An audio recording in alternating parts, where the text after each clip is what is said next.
భక్తులందరికీ నమస్కారం అండి. ఎలా ఉన్నారు? బాగున్నారా? ఇంకా ముందుగా చెప్పాల్సింది ఏంటంటే మీరందరూ మా ఛానల్ సబ్స్క్రైబ్ చేశారా? అలాగే బెల్ సింబల్ కూడా ప్రెస్ చేయండి, లైక్ చేయండి, షేర్ చేయండి. ఇప్పుడు చెప్పే విషయాలు ఏంటంటే ఆధ్యాత్మిక భక్తి విషయాలు మా ఛానల్లో ఉంటాయి. దేవాలయాలు, అలాగే స్థల పురాణాలు, భక్తి గీతాలు, అష్టోత్తర నామాలు, అలాగే సబ్స్క్రైబ్ చేసిన వాళ్ళందరికీ, లైక్ చేసిన వాళ్ళందరికీ, కామెంట్ పెట్టిన వాళ్ళందరికీ అందరికీ చాలా చాలా చాలా ధన్యవాదములు. ఎలా ఉంటున్నాయండి మా ఛానల్లో వచ్చే భక్తి విషయాలు? బాగుంటున్నాయా? మీ మనసులో హత్తుకుంటున్నాయా? గొప్ప గొప్ప విషయాలు ఇంకా ఇంకా నాకు తెలియాలని, అవన్నీ మీకు చెప్పాలని నేను అనుకుంటున్నాను. నమస్కారం. మీ శ్రేయోభిలాషి మహేశ్వరి. అటువంటి భక్తుడు కోసం భగవంతుడు ఏ స్థాయిలో తన యొక్క కారుణ్యమును ఆవిష్కరిస్తాడు అన్న విషయాన్ని గురించి నిన్నటి రోజున నేను మార్కండేయ చరిత్రగా మీకు ఒక విషయాన్ని ప్రస్తావన చేసి ఉన్నాను. మనకి పరమశివుని యొక్క స్వరూపము అనేక రకములైనటువంటి మూర్తులుగా గోచరిస్తూ ఉంటుంది. 64 మూర్తులున్నాయి. ఒక్క పరమశివుడికే ఆయన యొక్క తత్వమును తెలుసుకోవడానికి వీలుగా ఆయన సాకారుడైనటువంటి మూర్తులు 64 మూర్తులు. ఈ 64 మూర్తుల గురించి శైవాగమాలు మాట్లాడుతూ ఉంటాయి. వీటి గురించి మీరు తెలుసుకుంటే శివతత్వాన్ని గురించినటువంటి ఎరుక బాగా కలుగుతుంది. చాలామంది వెనకాల ఇబ్బంది పడుతున్నారు, అదంతా ఖాళీ కదండి, కొంచెం సర్దుకోండి అయ్యా, ఈ ఖాళీలోకి సర్దుకోండి, పాపం వాళ్ళు వెనక్కి ఇబ్బంది పడుతున్నారు కదా. హరి ఓం. కాబట్టి మనం భగవంతుని యొక్క ఆ స్వరూపములను అర్థం చేసుకునే ప్రయత్నం చెయ్యాలి. మీరు చూడండి, ఎక్కడా లేని విధంగా మనకి ఒకే ఒక భగవంతుని యొక్క స్వరూపమునందు అనేకమైనటువంటి ఆ మూర్తులు గోచరిస్తాయి. సాధారణంగా అలా గోచరించనిది ఎవరికి అంటే ఒక్క చతుర్ముఖ బ్రహ్మగారికి. చతుర్ముఖ బ్రహ్మగారు ఎప్పుడూ అలాగే ఉంటారు. శ్రీ మహావిష్ణువుకి ఎన్నో అవతారములు, ప్రతి అవతారము వెనక కారుణ్యముతో భక్తులను ఆదుకోవడం, లోకరక్షణ చేయడం ప్రధాన హేతువై ఉంటుంది. అలాగే శంకరుడు చేసినా కూడా లోకరక్షణ చేయడమే ప్రధాన హేతువుగా ఉంటుంది. మనం వెళ్ళి కొన్ని మూర్తులు మనకి కనపడుతూ ఉంటాయి. కొన్ని మూర్తులను గురించి మనకు అసలు తగినంత అవగాహన ఏర్పరచుకునే ప్రయత్నమే చెయ్యం. నాకు ఒక్కొక్కసారి దేవాలయాలకు వెళ్ళినప్పుడు ఒక్కొక్క మూర్తిని చూసి వాళ్ళు ఒకటికి ఒకటి అని భ్రమసి మాట్లాడుకుంటూ ఉంటారు. అప్పుడు చూస్తే అయ్యయ్యో పాపం వీళ్ళకి ఈ విషయం తెలిస్తే ఎంత సంతోషిస్తారో అనిపిస్తూ ఉంటుంది. అందుకని నాకు తెలుసున్నది ఏమైనా ఉంటే నేను నాతో వచ్చిన వాళ్ళకి చెప్పే ప్రయత్నం చేస్తూ ఉంటాను. అది ఒక అహంకారంతో, అదొక ఆనందం కోసం. కాబట్టి చూడండి, భగవంతుని యొక్క మూర్తులను మీరు కేవలముగా అది ఏదో అలా నిలబడింది అని మీరు ఆలోచన చేయడానికి వీలుండదు. దాని యందు ఒక గొప్ప తత్వము ఆవిష్కరింపబడుతుంది. దాంట్లోంచి మీరు తెలుసుకోవలసినటువంటి విషయం ఏదో ఉంటుంది. అటువంటి మూర్తి మీ కన్నుల యందు పడిందనుకోండి, పడినప్పుడు మీకు లోపల గోచరమయ్యేటటువంటి భావ సంపద చేత మీకు సంస్కారము కలుగుతుంది. మనుష్య జన్మ ఎత్తినందుకు ఎటువంటి జ్ఞానమును పొందాలో, ఎటువంటి భక్తిని పొందాలో ఆ మూర్తి దర్శనము చేత మీరు పొందగలరు. లేకపోతే శివుడు ఉన్నాడు, మీరు ఆలోచించండి, శివుని యొక్క స్వరూపమేమి అని అడిగితే శివలింగము. సాధారణంగా శివాలయాలన్నింటిలో ఏముంటుందండి? లింగస్వరూపమే ఉంటుంది. ఆ లింగస్వరూపమేమి మనం మహాశివరాత్రికి ముందు విచారణ చేద్దాం, అప్పుడు మరింత ఔచిత్యముతో ఉంటుంది. కాబట్టి తప్ప సాధారణంగా శంకరుడికి ఎక్కడ కూడా సాకారమైనటువంటి మూర్తితో దేవాలయం ఉండదు. పార్వతీ పరమేశ్వరులు ఇద్దరు సాకారమూర్తులై కూర్చున్నటువంటి దేవాలయాలు మీకు కనపడవు. కానీ సాకారముగా పరమశివుడికి పార్వతీదేవికి మూర్తి ఉన్నదా లేదా? ఉన్నది. ఎన్ని ఉన్నాయంటే 64 మూర్తులున్నాయి. ఇందులో చాలా చిత్రాతి చిత్రమైనటువంటి మూర్తులు ఉంటాయి. కానీ శివతత్వరీత్యా శివుని యొక్క 64 మూర్తులను 2 భాగములు చేసింది శైవాగమం. అందులో ఒక భాగాన్ని ఏమంటారంటే ఘోరస్వరూపములు అంటారు. ఇవి సాధారణంగా శిక్షించడానికి వస్తాయి, ఇంకా బోధ చెయ్యడానికి వీల్లేదు. వీడికి ఒక దెబ్బ కొడితే తప్ప వీడు వినడన్నప్పుడు ఘోరస్వరూపంతో ఉంటుంది. రెండవ దాన్ని అఘోర రూపము అంటారు. అంటే అది మంగళప్రదంగా ఉంటుంది, చాలా గొప్పగా ఉంటుంది. రెండిటి వలన ప్రయోజనం ఏమి మీరు బాగా పట్టుకునే ప్రయత్నం చేయండి. తండ్రి పిల్లవాణ్ణి కొట్టాడు, ఏమిటి ప్రయోజనం? సంస్కరించడమే. తండ్రి పిల్లవాణ్ణి ఒక చాక్లెట్ కొనిపెట్టాడు, లేకపోతే వాడికి ఒక పుస్తకం కొనిపెట్టాడు, వాడిని ఒక మంచి స్కూల్లో జాయిన్ చేశాడు, ఏమిటి దాని ప్రయోజనం? ఆ పిల్లవాణ్ణి మంచి సంస్కారవంతుణ్ణి చేయడమే. కాబట్టి ఇప్పుడు పిల్లవాడిని మచ్చిక చేసుకున్నా, అనగా పిల్లవాణ్ణి ఎంతో ప్రేమతో చూసినా, పిల్లవాణ్ణి ఒక దెబ్బ కొట్టినా, తండ్రి యొక్క హృదయంలో ఏముంది? ఆ పిల్లవాడి యొక్క అభ్యున్నతి ఉంది. అంతేకాని కేవలం కొట్టడము ఆయన యొక్క లక్షణం కాదు. కేవలం ప్రేమతో చూడడము, ఎంత పాడైపోతున్నా నా కొడుకండి లేక లేక పుట్టాడు, వాడు ఎంత తప్పు పని చేస్తున్నా నేను వాడిని ముద్దుగానే చూస్తాను అనడము తండ్రితనం కాదు. తండ్రితనమునందు రెండు ఉంటాయి. అలాగే జగత పితరౌ వందే పార్వతీ పరమేశ్వరవు కనుక మీకు ఆ స్వరూపమునందు రెండు ఉంటాయి. ఒకటి ప్రేమతో లాలిస్తుంది, ఒకటి ఘోర రూపంతో ఉంటుంది. కాబట్టి ఘోర రూపము అఘోర రూపము అని రెండుగా విడుతుంది. ఘోర రూపం ఎప్పుడు వస్తుంది, అఘోర రూపం ఎప్పుడు వస్తుంది అన్నది మీరు గమనించవలసి ఉంటుంది. అఘోర రూపములు చాలా ప్రశాంతమైనటువంటి స్థితిలో ఉండి మీకు చాలా గొప్ప బోధ చేసేవై ఉంటాయి. అటువంటి మూర్తిని మీరు చూసినప్పుడు మీకు చాలా ఆనందం కలుగుతుంది. అలా మీకు సాధారణంగా ప్రపంచంలో ఎన్ని రకాలైనటువంటి విద్యలున్నాయో, ఎన్ని కళలున్నాయో, అంతమంది కూడా తమ తమ కళలను ప్రదర్శన ప్రారంభించేసే ముందు నమస్కరించవలసినటువంటి మూర్తి ఒకటి లోకంలో ఉంది. అది సాక్షాత్తుగా ఆనంద తాండవమూర్తి అంటారు. మనం నటరాజు అని పిలుస్తూ ఉంటాం, కానీ శైవాగమం ఏమని పిలుస్తుందంటే దాన్ని ఆనంద తాండవమూర్తి అంటుంది. అంటే ఆ తాండవం చేయడంలో గొప్ప రహస్యాలు కొన్ని ఉంటాయి. ఆ ఆనంద తాండవం చేసినటువంటి పరమశివుడు ఎవరున్నారో ఆయనలోంచే సమస్త శాస్త్రములు ఉద్భవించే, ఆయనలోంచే సమస్తమైన కళలు వచ్చాయి. ఒక్క శంకరుడు చేసినటువంటి తాండవంలోంచి 650 రకాలైనటువంటి నాట్యములు పుట్టాయి. 650 నాట్యాలలో ఇవాళ అన్ని రకాలైన నాట్యాలు చెప్పగలిగినటువంటి గురువులు లేరు. కాబట్టి బతికి బట్ట కట్టి శాస్త్రీయమైనటువంటి నాట్యముగా బ్రతికిన విన్ని అంటే ఇప్పటికీ కర్మభూమిలో 108 రకముల నాట్యములు బతికున్నాయంటారు పెద్దలు. మీరు వేరు వేరు సంప్రదాయములను వింటుంటారు. కూచిపూడి నాట్యమని, ఒడిస్సీ నాట్యమని, ఇలా రకరకాలుగా ఉంటాయి. భరతనాట్యమని, ఇవన్నీ ఎవరి దగ్గర నుంచి వచ్చాయి? అన్నీ ఆనంద తాండవమూర్తి అయిన శంకరుడి దగ్గర నుంచే వచ్చాయి. ఈ ఆనంద తాండవమూర్తి చాలా గమ్మత్తుగా ఉంటుంది. మీరు చూడండి, ఆనంద తాండవమూర్తి యొక్క చిత్రమును గీయడం లేదా నిలబెట్టడం చాలా కష్టము. నేను ఈ మాట ఎందుకంటున్నానో తెలుసా అండి? ఏమండి మీరు అలా అంటున్నారు కదా, మరి నటరాజస్వామిగా మేము తెల్లవారు లేస్తే నమస్కారం పెడుతున్నాం కదా అంటే నేనంటాను, ఎప్పుడైనా నేను ఇదే వేదిక మీద లేచి ఏమండి నేను మీకు కాసేపు శివతాండవం చూపిస్తాను అని నేను ఇక్కడ తాండవాన్ని అభినయం చేశాను అనుకోండి, ఒకవేళ నాకు అది కళాస్వరూపముగా వచ్చి నేను ఇక్కడ శివతాండవం చేశాను అనుకోండి, నేను ఏదో ఒక భంగిమలో ఆగాను తాండవం చేస్తూ. ఇప్పుడు నేను తాండవాన్ని ఆపానని మీరంటారా, తాండవం చేస్తున్నానని మీరంటారా?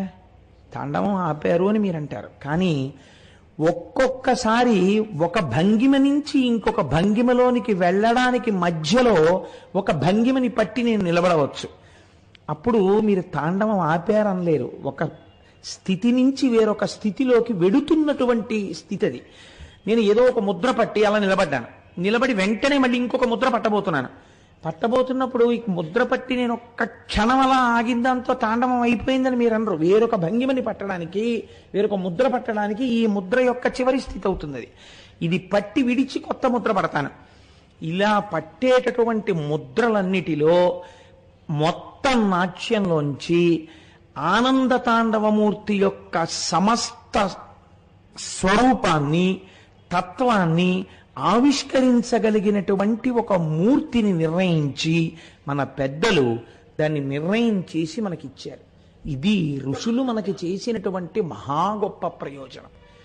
ఇది మీరు ఇక్కడ దర్శనం చేసి ఆనంద తాండవమూర్తిని మీరు అసలు అలా గీయడం మీ చేత కాదు, మీరు చెయ్యలేరు ఆ పని. మొత్తం శివాగమాలన్నీ తెలిసినా, మొత్తం శివ సంబంధమైన జ్ఞానమే తెలిసినా ఆనంద తాండవం చేస్తున్నటువంటి శంకరుడి యొక్క స్వరూపం ఎలా ఉంటుంది అంటే చెప్పడం చాలా కష్టం. ఎందుచేత నేను ఈ మాట అంటున్నానో తెలుసా అండి? అది చూడడానికి నలుగురికి అధికారం ఉంది. ఇలా చేతులు కట్టుకుని నిలబడి చూసేవాళ్ళు నలుగురే చూస్తారు. ఒక్కరు నందీశ్వరుడు చూస్తాడు, రెండవ వాడు భృంగి చూస్తాడు, మూడవ వారు పతంజలి చూస్తారు, నాలుగవ వారు వ్యాఘ్రపాదుడు చూస్తారు.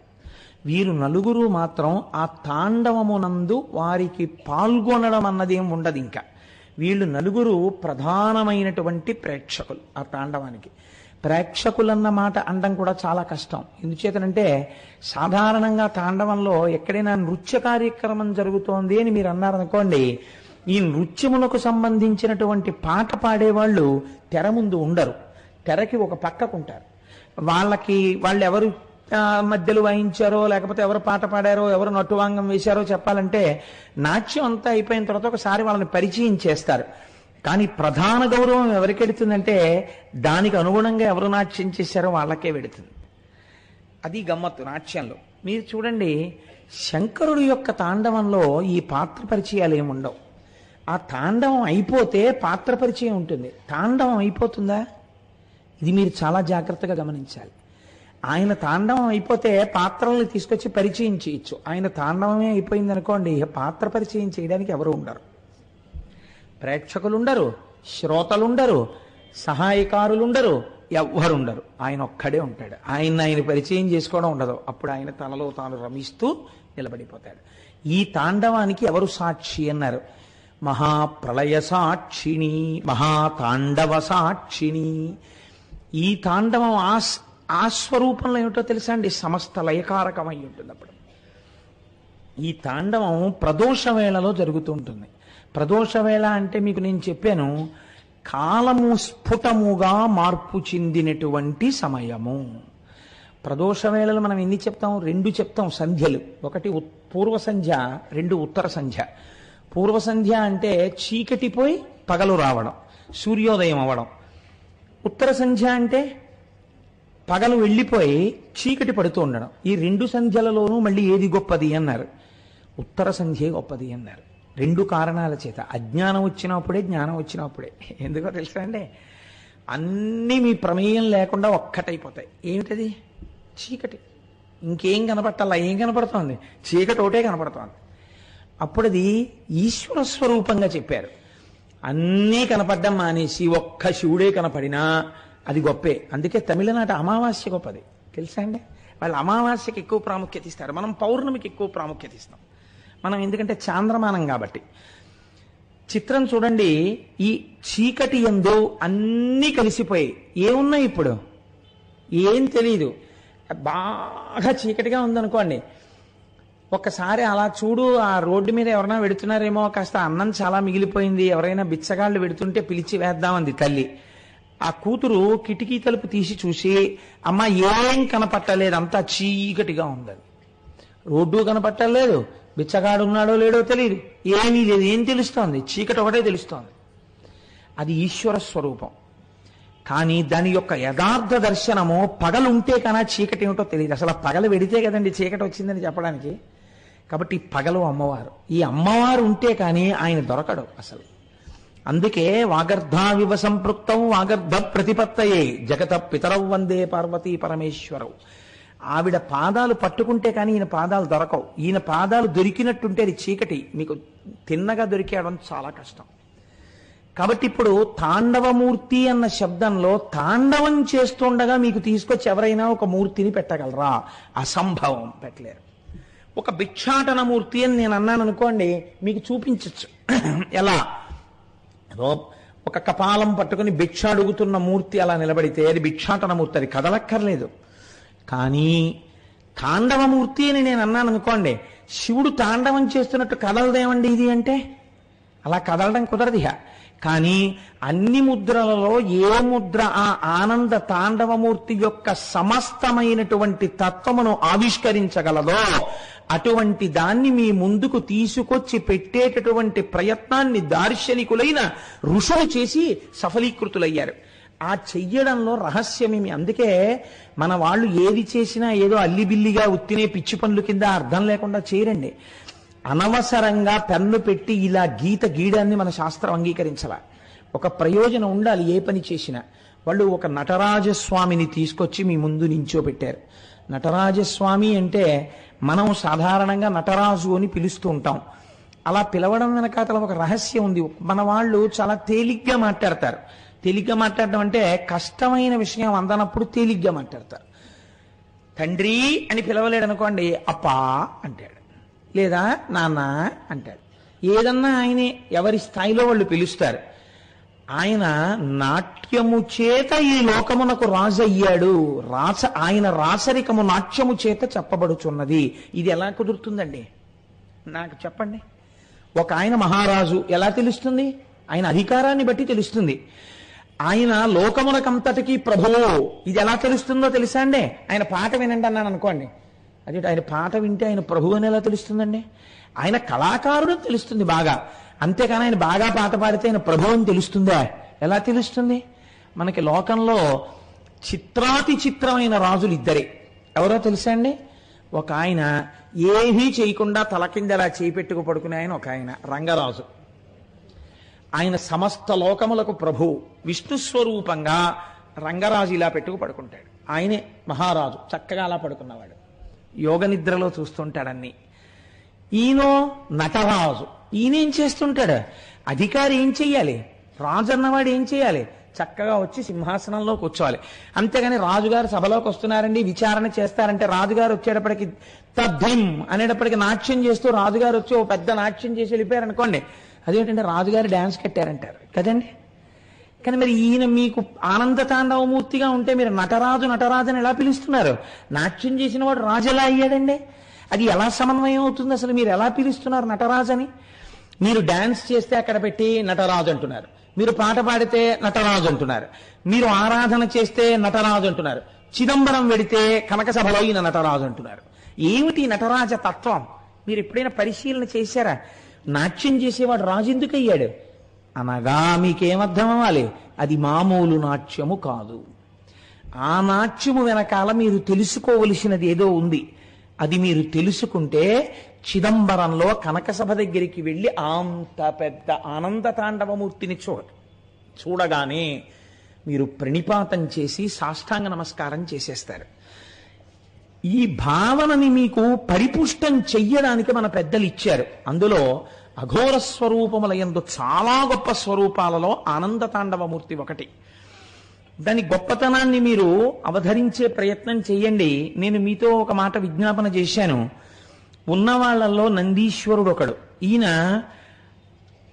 అయ్యవారికి చాలా గొప్ప భక్తుడు. కానీ ఈయనకున్న గొప్పతనం ఏమిటంటే అమ్మవారిని అంతగానూ గౌరవిస్తాడు. కానీ ఎక్కువగా ఎక్కడ పడుకుంటాడు?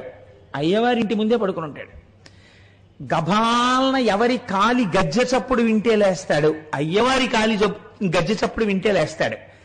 ఈయనది ఇది స్వభావం. ఇంకొకరున్నారు భృంగి. సాధారణంగా విచిత్రం ఏమిటో తెలుసా అండి? లోకంలో ఒక పోకడు ఉంటుంది. ఇంటి ఇల్లాలి దగ్గర గౌరవం తెచ్చుకోనివాడు ఇంటి యజమాని యొక్క మంచితనాన్ని తెచ్చుకోవడం చాలా కష్టం. ఎందుకో తెలుసా అండి? అంటే మీకు అర్థం అవడం కోసం చెప్తున్నాను, నన్ను అన్యథా భావించకండి. మీరు మా ఇంటికి వచ్చి కాలింగ్ బెల్ కొట్టి కోటేశ్వరారు ఉన్నారా అండి అని అడిగారు అనుకోండి, లేరండి బయటికి వెళ్ళారు, మీరు ఎవరు అని అడిగారు అనుకోండి, మీకు అనవసరం, మీకు ఏం చెప్తే తెలుస్తుంది? మాకు కోటేశ్వరారితో పని, ఆయన ఎప్పుడు వస్తారో మీరు చెప్పండి చాలు అన్నారు. నేను వారి భార్యనండి, మీకు ఏం కావాలో చెప్పండి, పోనీ మీ పేరు చెప్పండి, నేను వారు వచ్చినప్పుడు చెప్తాను అందనుకోండి. మీకు అనవసరం అమ్మా అవన్నీ, ఆయన ఎప్పుడు వస్తారో మీరు చెప్పండి చాలు అన్నారనుకోండి.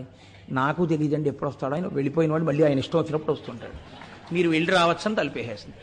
తర్వాత ఏం చేస్తుంది? దానికి తెలుసు నేను గుళ్ళోకి వెళ్ళాను, పావు గంటలో వస్తాను. నేను తిరిగి వచ్చాను, ఎవరో ఒక ఆయన వచ్చాడు. వచ్చి మీరెవరండి అని నేను ఎంతో మర్యాదగా అడిగాను. మీకు అనవసరం, మీకేం తెలుసు, మా కోటేశ్వరారితో పని అన్నాడు.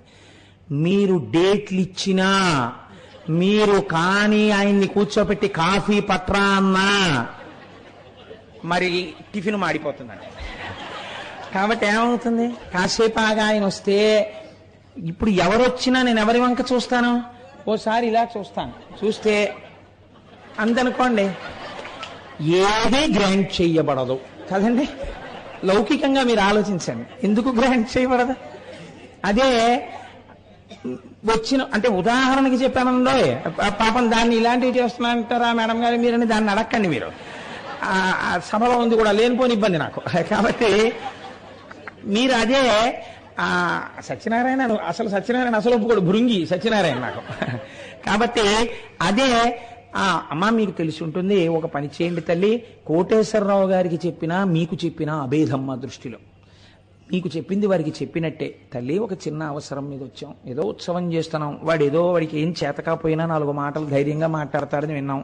కాబట్టి అలా అంటే మళ్ళీ విందగా, అందుకని వారు ఏదో మాట్లాడతారు. కాబట్టి మీరు వారు 1 గంట ఉపన్యాసానికి వచ్చేటట్టుగా మీరు ఏర్పాటు చేయాలమ్మా. మిమ్మల్ని చూస్తే పార్వతీదేవిలా కనపడుతున్నారు తల్లి, మా కోరిక తీరుతుందని నమ్మకం వచ్చేసింది. కోటేశ్వరరావు గారే కనబడితే ఖాళీ లేదనేసి గబుక్కుని ఇవాళ మీరు కనపడడం మా అదృష్టం, మా పని అయిపోయినట్టేనమ్మా. మీ దగ్గర శుభవార్తకి మళ్ళీ నామినీగా కోటేశ్వరాన్ని కలుస్తాం, పని అయిపోయినట్టే అని మీరు అని వెళ్ళిపోయారనుకోండి, ఏమండి పాపం ఆయన ఎవరో వచ్చారు, ఎక్కడో చూద్దురు 1 అరగంట అని. ఏమైంది? అమ్మవారి దగ్గర గెలుచుకున్నటువంటి ఆ స్థితి అయ్యవారిని తొందరగా మీకు ఆనుకూల్యం జరిగేటట్టు చేస్తుంది. అమ్మవారి దగ్గర చెడ్డ పేరు తెచ్చుకుని అయ్యగారి మనసు గెలుచుకోవడం చాలా కష్టం. కానీ పార్వతీ పరమేశ్వరుల కుటుంబం దీనికి భిన్నంగా ఉంటుంది. మీరు ఆలోచించండి ఎప్పుడైనా. అసలు ఆ శివతత్వమే గమ్మత్తండి. ఈయన ఇద్దరినీ ఎక్కించుకుంటాడు నందీశ్వరుడు, కానీ ఎప్పుడు ఎక్కడ కూర్చుంటాడంటే శివలింగానికి ఎదురుగుండా కూర్చుంటాడు ఇలా శివుణ్ణి చూస్తూ. ఎవరికి నువ్వు వాహనుడవు అన్నారనుకోండి, నేను శివవాహన అని అంటాడు. అంతగా మీరు రెట్టించారనుకోండి, అబ్బాయి ఇద్దరికి భేదమే ఉందంటాడు. అక్కడ వరకు మంచిదే. ఇంకా రెండో ఆయన ఒక ఆయన ఉన్నాడు, ఈ ఆనంద తాండవం చూసేటటువంటి స్థాయి పొందిన వాళ్ళు. రెండో ఆయన భృంగి. ఈయన చాలా విచిత్రమైన వ్యక్తి. అసలు ఆయనకి ఆ పేరెందుకు వచ్చింది? ఆయన శంకరుడి దగ్గర ఉపాసన చేసి అన్నాడు, నేను నీకొక్కడికే నమస్కారం పెడతాను, నేను ఎప్పుడూ అమ్మవారికి నమస్కారం పెట్టను. ఇది నాకున్నటువంటి లక్షణం. నాకు ఆ ఆడవాళ్ళంటే ఇష్టం ఉండదు, నీ పెట్టను ఆడవాళ్ళకి దండం అన్నాడు. అంటే శంకరుడు అన్నాడు, అలా అంటే ఏమనాలండి, ఏమిటో లేనిపోని గొడవలు పెట్టేటట్టున్నావు, ఆ పిచ్చేమిటి, రెండూ కలిసే ఉంటాయి అనాలి. ఆయన అన్నాడు, ఆయన భోళా శంకరుడు, పోన్లే చాలా సంతోషం, నాకు దండం పెట్టాలనుకుంటున్నావు కదా పెట్టుకో అన్నది. అమ్మవారికి కోపం వచ్చింది, ఏమిటండి మీరు ఆ వరం ఇవ్వడం, మీకు ఒక్కడికి దండం పెడతాడా, నాకు పెట్టడా, ఎలా పెడతాడో చూస్తానంది. ఏం చేస్తావన్నాడు. కూర్చోండి వెళ్ళి చేస్తాను, ఏం చేస్తాను అంది. వెళ్ళి కూర్చున్నాడు శంకరుడు. నాకు వరం ఉంది కదా అన్నాడు. అర్ధనారీశ్వర తత్వంలో సగానికి వచ్చేసింది. ఇప్పుడు ప్రదక్షిణం చేసి నమస్కారం పెట్టి చూస్తాను, వామార్ధ భాగం నాది, కుడిపక్క ఆయింది, ఎలా ప్రదక్షిణ చేస్తావు చెయ్యండి. భృంగి చూశాడు. చూసి ఆయన వెంటనే ఒక తేనెటీగ అయిపోయి ఇలా తిరిగి వచ్చి శంకరుడి వెనక నుంచి ఖచ్చితంగా పార్వతీదేవి శరీరం ఎక్కడ ప్రారంభం అవుతుందో అక్కడ ఒక కన్నం పెట్టి అందులోంచి తిరిగాడు. ఆ కన్నంలోంచి ప్రదక్షిణం చేసి పార్వతీదేవిని వదిలేశాడు ఆయన. వదిలేస్తే అమ్మవారు అసలు ఎరుపు మరింత ఎరుపెక్కింది. కానీ శంకరుడు సముదాయించి అన్నాడు, అలా కోప్పడకు, ఇలా భక్తి ఉండి ఇలా ఉన్నటువంటి వాళ్ళకే పాఠం చెప్పాలి అని. తర్వాత ఏదో చాలా పెద్ద వ్యవహారం ఒకటి జరిగింది, ఓదార్చాడు. తర్వాత భృంగి ఇద్దరికీ భక్తుడయ్యాడు. ఈ భృంగి ఒకడు చూస్తూ ఉంటాడు ఈ తాండవాన్ని. నంది, భృంగి, తర్వాత పతంజలి. పతంజలి ఆదిశేషుని యొక్క అవతారం. నేను ఎక్కడో ఈ ఉపన్యాసాల్లోనే ప్రస్తావన చేసినట్టు గుర్తు. పతంజలి ఆదిశేషుడి అవతారం కాబట్టి తల పావుగా ఉంటుంది, తల మనుష్యుడిగా ఉంటుంది, మిగిలినటువంటి శరీరం పావుగా ఉంటుంది. వ్యాఘ్రపాదుడు తలకాయ మనుష్యుడిది ఉంటుంది, కింద పాదాలు అవి అన్నీ పెద్ద పులి ఉంటాయి. ఈ నలుగురు నిలబడి ఈ ఆనంద తాండవాన్ని చూస్తూ ఉంటారు. చూస్తున్నప్పుడు ఈ తాండవంలో ఎవరుంటారు? అందరూ ఉంటారు. 33 కోట్ల మంది దేవతలు అక్కడే ఉంటారు. ఉండి ఏం చేస్తారు? వాళ్ళు చూడ్డానికి పనికిరారు, వాళ్ళందరూ ఈ తాండవానికో పని చేస్తుంటారు. చతుర్ముఖ బ్రహ్మగారు, శ్రీ మహావిష్ణువు వీళ్ళు మధ్యలో వాయిస్తూ ఉంటారు. ఎవరికి తోచినటువంటి ఆ శబ్దాన్ని, ఎవరికి తోచినటువంటి అక్కడ వాయించవలసినటువంటి వాద్య విశేషాన్ని వాళ్ళు వాయిస్తూ ఉంటారు. ఇలా వాయిస్తుంటే ఒకసారి అన్నారట, ఒక చిన్న కనుగీటు ఎగిరిందిట. ఏమని? మేమందరం చక్కగా ఆ నాట్యం చూస్తూ, తబలాలు వాయిస్తూ, సన్నాయి ఊత్తూ, రకరకాలైనటువంటి ధ్వనులు చేస్తూ, తాళాలు వేస్తూ అందులో మేము సహకరిస్తూ ఉంటాం, మీరు ఇలా నించుంటారన్నారట. అలా అంటే నందీశ్వరుడు ఊరుకున్నాడు, ఎందుకో భృంగి ఊరుకున్నారు, వ్యాఘ్రపాదుడు ఊరుకున్నాడు, ఆదిశేషుడు అంశ కదండి, పతంజలి ఊరుకోలేదు. ఆయన అన్నాడు, ఏమిటి మీ గొప్ప, మీరు ఇలా తాండవాన్ని చూశారో మైమరచిపోతారు, అటువంటి తాండవం శంకరుడి తాండవం అంటే. కాబట్టి ఇక్కడ మధ్యలో సరిగ్గా పడదు, పడకుండా వాద్యం తప్పిందో ఆయన ఊరుకోడు. కాబట్టి మీరు పూర్తిగా ఎప్పుడైనా అనుభవించారా ఈశ్వరుడి ఆనంద తాండవాన్ని? మీరు ఎప్పుడూ అనుభవించలేదు. మీరు ఇలా వాయిస్తూనో ఊత్తూనో ఏదో తాళం వేస్తూనో మీరున్నారు. నా అదృష్టం ఏమిటో తెలుసా, నేను కేవలం ఇలా చూడడం కాదు, మీరు వాయిస్తున్న వాటిని వింటుంటాను, చూడడం చూస్తుంటాను. రెండిటినీ రెండు ఇంద్రియాలతో చేయను, కన్ను చెవు కూడా నాకు పనిచేయక్కర్లా. పావుకి కంటి శక్తి చెవి శక్తి రెండిటిలో ఏదో ఒక ఇంద్రియంలోకి వచ్చేస్తుంది. కాబట్టి నేను కంటితోనే వింటూ కంటితోనే చూస్తూ ఆనంద తాండవాన్ని అనుభవిస్తాను. నేనంత గొప్పవాణ్ణి. నేను అనుభవించినట్టు మీరు ఎవరు అనుభవించారు ఆనంద తాండవం? మీరు అనుభవించలేరు అసలు. కాబట్టి నేనేదో తలకాయ మనుష్యుడు దీని పావు కింద శరీరం ఉందని కదా మీరు అనుకుంటున్నారు. మీకు చేతులతో ఏదో చేస్తున్నారు, ఏదో రకరకాల వాయిద్యాలు వేస్తున్నారని కదా గొప్పకపోతున్నారు. నాకు ఆ కాళ్ళు చేతులు లేకపోవచ్చు. కాళ్ళు చేతులు లేకపోయినా నేను పరమశివుడి యొక్క ఆనంద తాండవాన్ని ఎంత అనుభవించానో చెప్పడానికి కాళ్ళు చేతులు లేని శ్లోకాలు చెప్తానన్నాడు ఆయన. ఇదేమిటి కాళ్ళు చేతులు లేని శ్లోకాలు ఏమిటన్నారు? చేతులంటే పైకి ఉంటాయి కదండి, అందుకని ఔత్వం ఐత్వం ఇలాంటివన్నీ చేతులు. కాళ్ళంటే కిందకు ఉంటాయి పొడుగ్గా, అందుకని కింద వేసేటటువంటి ఒత్తులు దీర్ఘాలు, కింద వేసేటటువంటి ఒత్తులు, లేకపోతే ఇలా వేసేటటువంటి ఇంకొక అక్షరానికి సంబంధించినటువంటి దా కింద రా, అలాంటివి అవసరం ఎక్కువ లేకుండా నేను కాళ్ళు చేతులు లేని కవిత్వం చెప్తాను. శంకరుడు యొక్క తాండవం ఎలా ఉంటుందో నేను అనుభవించాను, మీరు చూడండి అన్నాడు. కాబట్టి చిత్రం ఏమిటంటే అసలు మీకు దీర్ఘం కనపడదు, అందులో ఒక్క దీర్ఘాక్షర ప్రయోగం లేకుండా ఆయన ఆనంద తాండవం మీద చేశారండి శ్లోకాలు. మీరు ఎప్పుడైనా ఆ అవకాశం వచ్చినప్పుడు ఒక్కసారి అనుభవించండి ఆ శ్లోకాల్ని. చిత్రం ఏమిటంటే ఆయన అనుభవం ఎటువంటిదంటే ఆయన ఆ శ్లోకాన్ని చదువుతున్నప్పుడు శివుడు యొక్క తాండవం ఆ శబ్దాల్లోకి వచ్చింది దీర్ఘాక్షరం లేకుండా. అనంత నవరత్న విలసత్ కటక కిక్కిని జలం జల జలం జలరవం ముకుంద విధిహస్త గత మర్దలయధ్వని ధిమిత నర్తన పదం శకుంతరద బర్హి నంది ముఖదంతి ముఖ భృంగిరిటి సంఘ నికటం సనందసనక ప్రముఖ వందిత పదంపర చిదంబర నటం హృది భజ. ఎక్కడా దీర్ఘం వాళ్లేదని, ఒక్క దీర్ఘాక్షరం లేకుండా శివతాండవం ఎలా ఉంటుందో అటువంటి శబ్దాలు అందులోకి వచ్చేటట్టుగా ఆయన శ్లోకాలు చెప్పారు. అందులోంచి అక్షర సముదాయం అంతా అందులోంచి పుట్టింది. ఆ ధ్వని చేసినప్పుడు అందులోంచి మొదట శబ్దం వచ్చింది. ఆ శబ్దము ఆకాశగుణకమైంది. ఆకాశాద్వాయు వాయోరగ్ని అని సృష్టి అక్కడ ప్రారంభమైంది. కాబట్టి ఇప్పుడు ఈ ఢమరుకలోంచి వచ్చినటువంటి దాంట్లోంచే అక్షరములన్నీ పుట్టాయి. ఈ అక్షరముల చేత మాత్రమే వాంగ్మయమంతా తయారైంది. ఆ మొదలుకొని క్ష వరకు అక్షరాలన్నీ ఉన్నాయి. మీరు ఎంత వాంగ్మయం చెప్పండి, ఈ ఆ పక్కన తా చేరిస్తే అత్త, మా పక్కన మా చేరిస్తే మామ, ఏదో రా పక్కన మా చేరిస్తే రామ, ఆ అక్షరాలనే మార్చాలి. ఎన్ని పుస్తకాలు రానివ్వండి, ఎంత వాంగ్మయం రానివ్వండి, ఇందులోంచి వచ్చాయి. అకారాది క్షకార పర్యంతం వరకు వచ్చింది. కాబట్టి ఇప్పుడు ఈ సమస్త లోకమునకు అసలు వాంగ్మయం ఇచ్చినటువంటి ప్రభు ఎవరు? మీరు నేను ఇవాళ మనలో ఉన్న భాషను వ్యక్తీకరిస్తున్నామంటే అక్షరములను ఇచ్చిన వాడెవరు? శబ్దములు లోకమునందు మొట్టమొదట జనింపచేసిన వాడెవరు? అసలు ఈ లోకమునందు సృష్టి ప్రారంభమవడానికి కారణమెవరు? పరమశివుడు. కాబట్టి ఇప్పుడు ఆయన ఢమరుక యొక్క కదలిక చేత ఇన్ని రకాలైనటువంటి సృష్టి ప్రారంభమైంది. కాబట్టి ఆ చేతిలో ఉన్నటువంటి ఢమరుక కారణంగా ఇన్ని సృష్టికర్త అంది. ఇది ఆనంద తాండవమూర్తి యొక్క గొప్పతనం.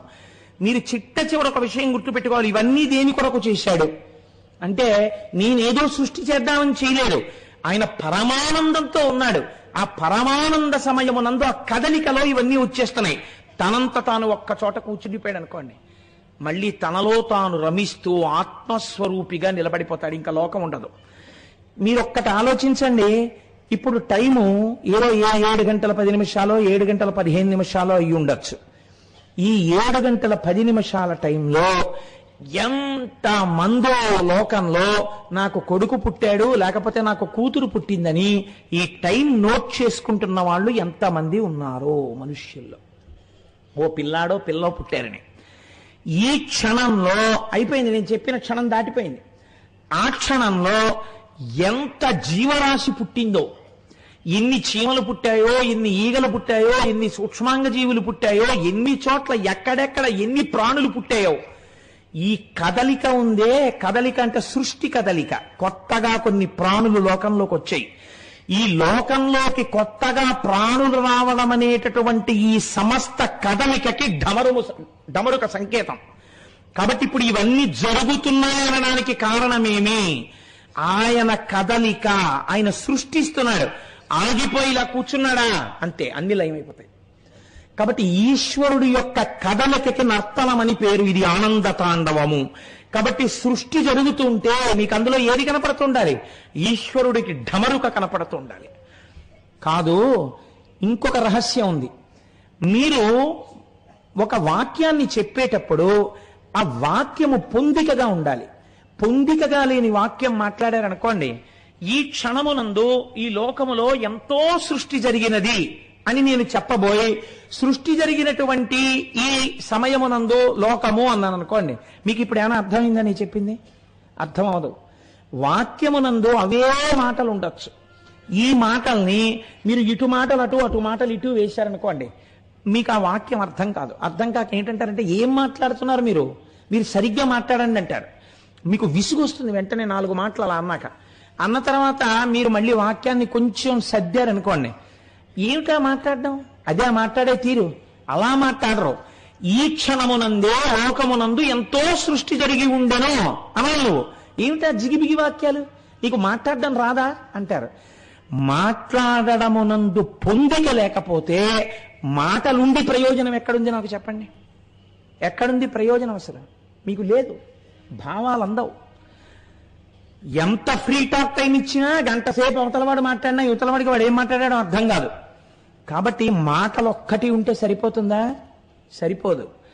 మాటలను పొందికగా ఎలా పెట్టి వాక్యము చేత మీ భావమును అవతల వారికి తెలియచేయాలి అనే ప్రక్రియ కూడా మీకు నిర్దేశింపబడాలి. ఈ నిర్దేశింపబడడానికి హేతువునకే వ్యాకరణమని పేరు. ఈ వ్యాకరణము లేదనుకోండి, వాక్యములు పొందికగా పడ్డం చేత కాదు, అవతల వాళ్ళకి బాగా అర్థమయ్యేటట్టుగా వాక్య నిర్మాణము చేయగలిగినటువంటి ప్రతిభకు వ్యాకరణమని పేరు. అంతే వ్యాకరణం అంటే. ఇప్పుడు ఈ వ్యాకరణము దానికి ఉపకారి. ఈ వ్యాకరణం ఎక్కడి నుంచి వచ్చింది? ఆయన ఇలా కదిపినప్పుడు 14 మాహేశ్వర సూత్రములలోంచి సమస్త వ్యాకరణములు ఉద్భవించాయి. ఈ వ్యాకరణానికే పతంజలి మహాభాష్యం చేశారు. అందుకే వ్యాకరణం అన్నది చాలా గొప్పది కనుక పూర్వకాలంలో వ్యాకరణం ఉపనయనం జరగకపోతే వ్యాకరణం నేర్పేవారు కాదు. వ్యాకరణం నేర్పాలంటే ఎక్కడ పడితే అక్కడ కూర్చోపెట్టి వ్యాకరణం చెప్పేవారు కాదు. శివాలయంలో వ్యాకరణ మంటపము అని ఒక మంటపం ఉండేది. గురువుగారు స్నానం చేసి మడిబట్ట కట్టుకుని వ్యాకరణ మంటపంలోకి వచ్చి కూర్చునేవారు. శిష్యులందరూ స్నానం చేసి సంధ్యావందనం చేసుకుని వచ్చి కూర్చుంటే గురువుగారు అప్పుడు వ్యాకరణం చెప్పేవారు, లేకపోతే వ్యాకరణం చెప్పేవారు కాదు. కాబట్టి వ్యాకరణమును ఎంత గొప్పదిగా, వ్యాకరణం అనగా గ్రామర్, కాబట్టి ఎంత పవిత్రతనిచ్చిందో చూడండి మన దేశం. వాక్య నిర్మాణం అన్నది మనుష్యుడికి ఒక్కడికే ఉన్న లక్షణము కనుక ఎంత అందంగా అది నేర్చుకోవాలో, ఎంత పవిత్రమైన ఈశ్వర విభూతిగా దాన్ని తెలుసుకోవాలో, అది తెలుసుకున్నవాడు ఈశ్వర విభూతి చేత నేను తరించిపోయానని ఎంత ఋషితుల్యమైన జీవితాన్ని గడపవలసి ఉంటుందో మనకు ఆ వ్యాకరణం నేర్పింది. కాబట్టి ఇన్ని ఎక్కడి నుంచి వస్తున్నాయి? ఆయన చేతి ఢమరుకలోంచి వస్తున్నాయి. ఇప్పుడు మీరు ఆనంద తాండవమూర్తి చేతిలో ఉన్నటువంటి ఢమరుకని చూశారనుకోండి, మీకేమి తెలుస్తుంది? సృష్టి జరుగుతోందని తెలుస్తుంది. మీరు ఇంకొకటి గమనించండి, ఈ ఢమరుక ఎడం పక్కన ఉండకూడదా, కుడి పక్కనే ఉండాలా? మీరు పూజ చేసుకునేటప్పుడు ఒక నియమం ఉంది.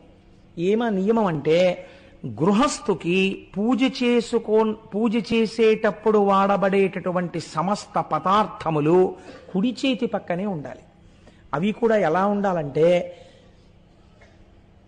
పెద్ద పెద్ద పీఠాధిపతులు, గురువులు ఇటువంటి వాళ్ళు చేస్తే శిష్యులకి తెలియాలి గురువుగారు చేసే పూజ. ఏ మంత్రం తర్వాత ఏ మంత్రం వస్తుందో ఆ మంత్రానికి గురువుగారు ఏ ఉపచారం చేస్తారో శిష్యులకు తెలుసు. కాబట్టి వరస క్రమంలో అందించేస్తారు వాటిని. అలా అందిస్తారు. తానే పూజ చేస్తుంటే ఏ పదార్థము తర్వాత ఏ పదార్థము వాడుకుంటాడో ఆ అమరికలో కుడి చేతి పక్కన పదార్థాలన్నీ ఉండాలి. తను అభిషేకం ప్రారంభం చేశాడనుకోండి, ఒక్క నమక చమకాలు చెప్తూ దాని మీద మనస్సుండిపోయి నమస్తే రుద్రమంజవ ఉతోత ఇషవే నమః, నమస్తే అస్తు ధన్వనే బాహుభ్యాముతతే నమః అని తను చక్కగా రుద్రం చెప్తుంటే చెయ్యి ఇలా పెట్టేటప్పటికే పాలు రావాలి. పాలతో అభిషేకం చేసేస్తే అక్కడ పెట్టగానే మళ్ళీ శుద్ధ జలపాత్ర, అందులో గ్లాస్ ఇలా ముంచి తీసి జలపాత్రలోంచి చేసేయాలి. మళ్ళీ దాన్ని అటు పక్కన పెట్టేసి మళ్ళీ దాని వెనకాతల తర్వాత చేయవలసిన పదార్థం సిద్ధంగా ఉండాలి. ఇవన్నీ కుడి చేతి పక్క నుంచి తీయవలసినట్టుగా ఉండాలి. ఓ కర్పూర హారతికి కర్పూరం కాని ఏదైతే మీకు జీవితంలో పవిత్రతని, ఉద్ధరణని, ఆనందాన్ని, సుఖాన్ని కలిగిస్తుందని నమ్మకంతో మీరు ప్రారంభం చేస్తున్నారో అది మంగళ కార్యము కనుక మీరు కుడి చేతి వైపు పెట్టి కుడి చేతితో తీసి ప్రారంభం చేస్తారు. అందుకే మన వాళ్ళు చూడండి, ఎడం చేత్తో ఏదైనా ఇస్తే దూష్యం అంటారు. ఎందుకు ఇచ్చావు అలాగా, ఏమిటి అపసంతి పనులు అంటారు. కాబట్టి కుడి చేతితో చేస్తారు.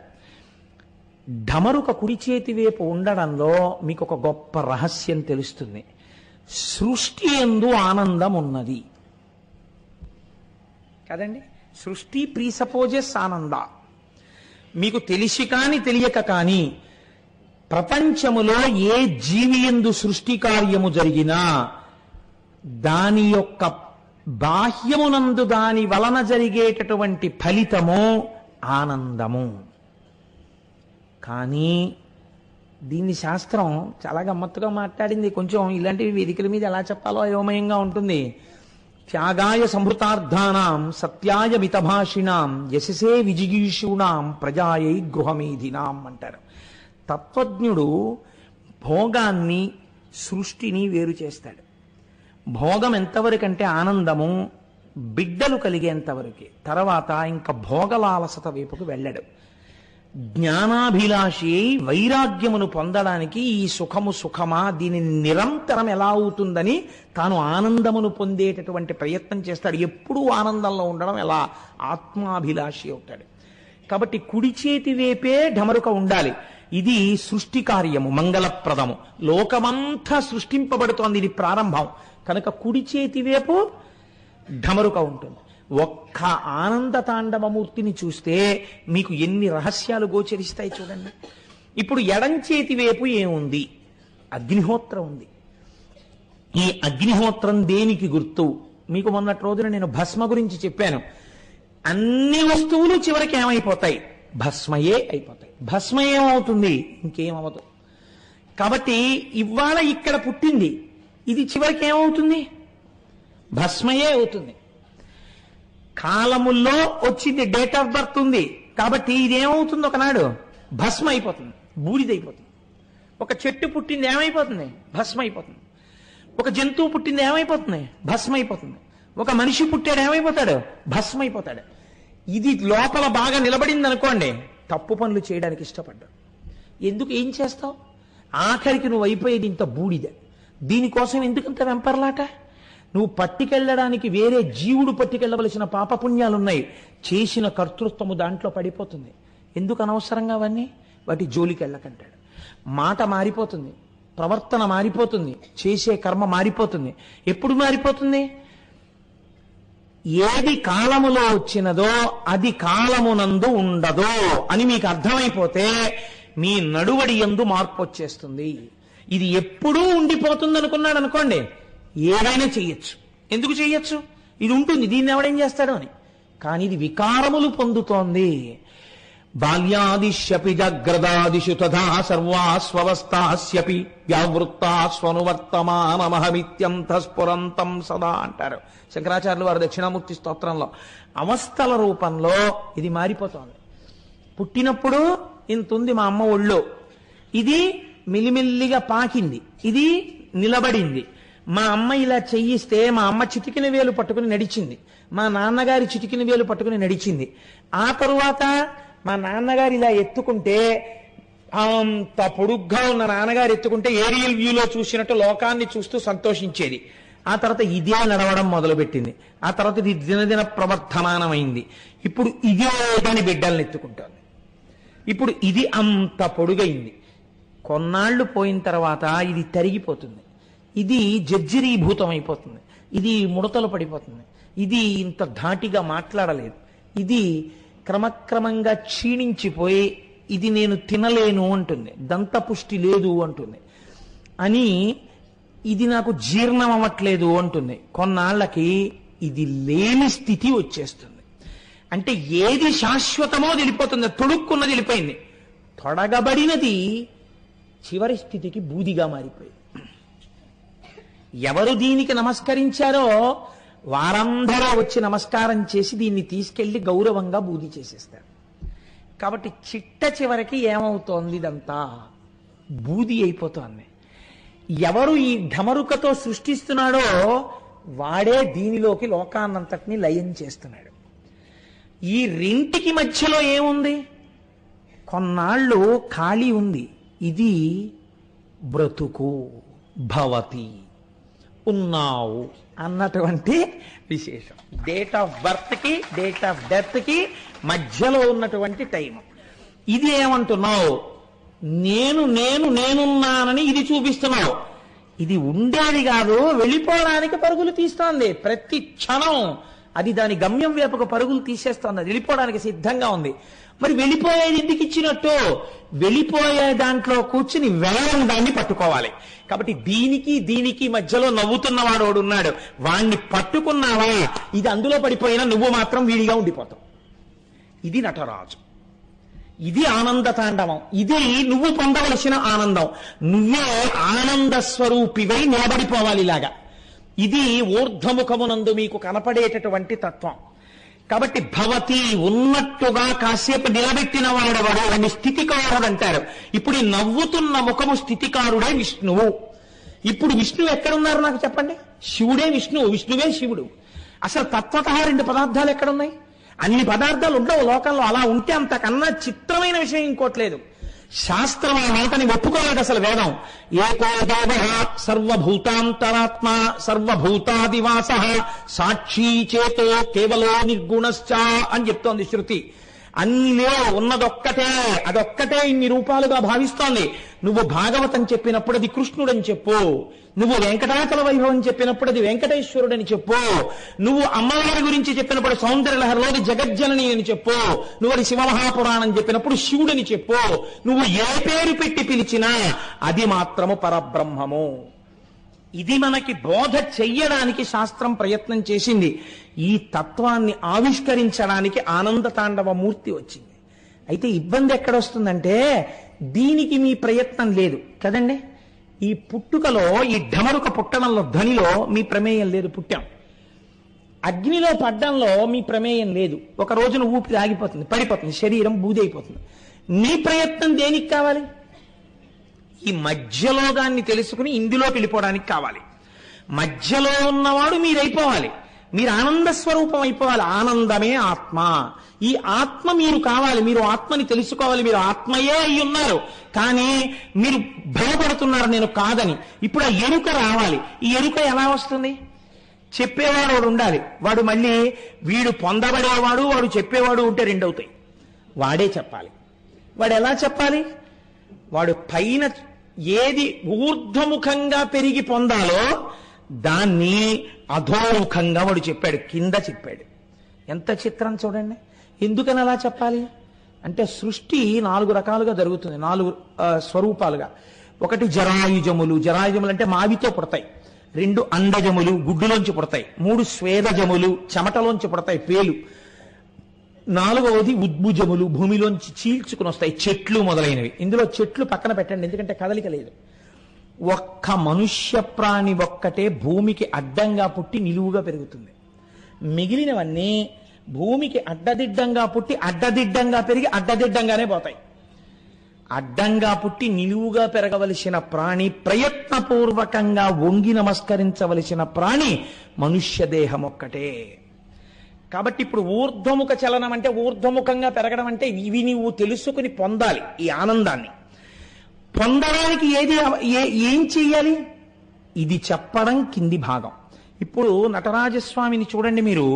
కుడి కాలు కింద ఎవరున్నారు అంటే, ఆ కుడి కాలు కింద ఉండేటటువంటి వాడు ఒక రాక్షసుడు. మీరు చూడండి, చక్క బొద్దు పిల్లాళ్ళ ఉంటాడు ఆయన. ఉండి ఈయన కాలు కింద పడుకుని ఇలా తలెత్తి నవ్వుతూ ఉంటాడు. ఆయన శివుడి కాలు కింద పడిపోయిన ఏడవడం. చిత్రం ఏమిటో తెలుసా అండి? మాయ అన్నదాన్ని నిర్మూలనము చేయలేరు మీరు. మాయని మీరు గెలవగలరు అంతే. మాయని గెలిస్తే మీకు శివుడు తెలుస్తాడు. ఇప్పుడు ఈ మాయని గెలవడమే రాక్షసుణ్ణి తొక్కి పట్టడం. కుడికాలు కింద కుడికాలుతో తొక్కి పడతారు. ఎడమ కాలు బ్రాహ్మీ స్థితిని చూపిస్తుంది. శాస్త్రంలో చిత్రం ఏమిటో తెలుసా అండి? చేతుల దగ్గర కాళ్ళ దగ్గర వచ్చేటప్పటికీ ఒక స్థితి మారుతుంది. ఆధ్యాత్మికంలో గృహప్రవేశం, ప్రయాణం, కుడికాలు పెట్టడం పక్కన పెట్టండి. గంధపెండేరం వేయాలనుకోండి ఒక ఆయనకి.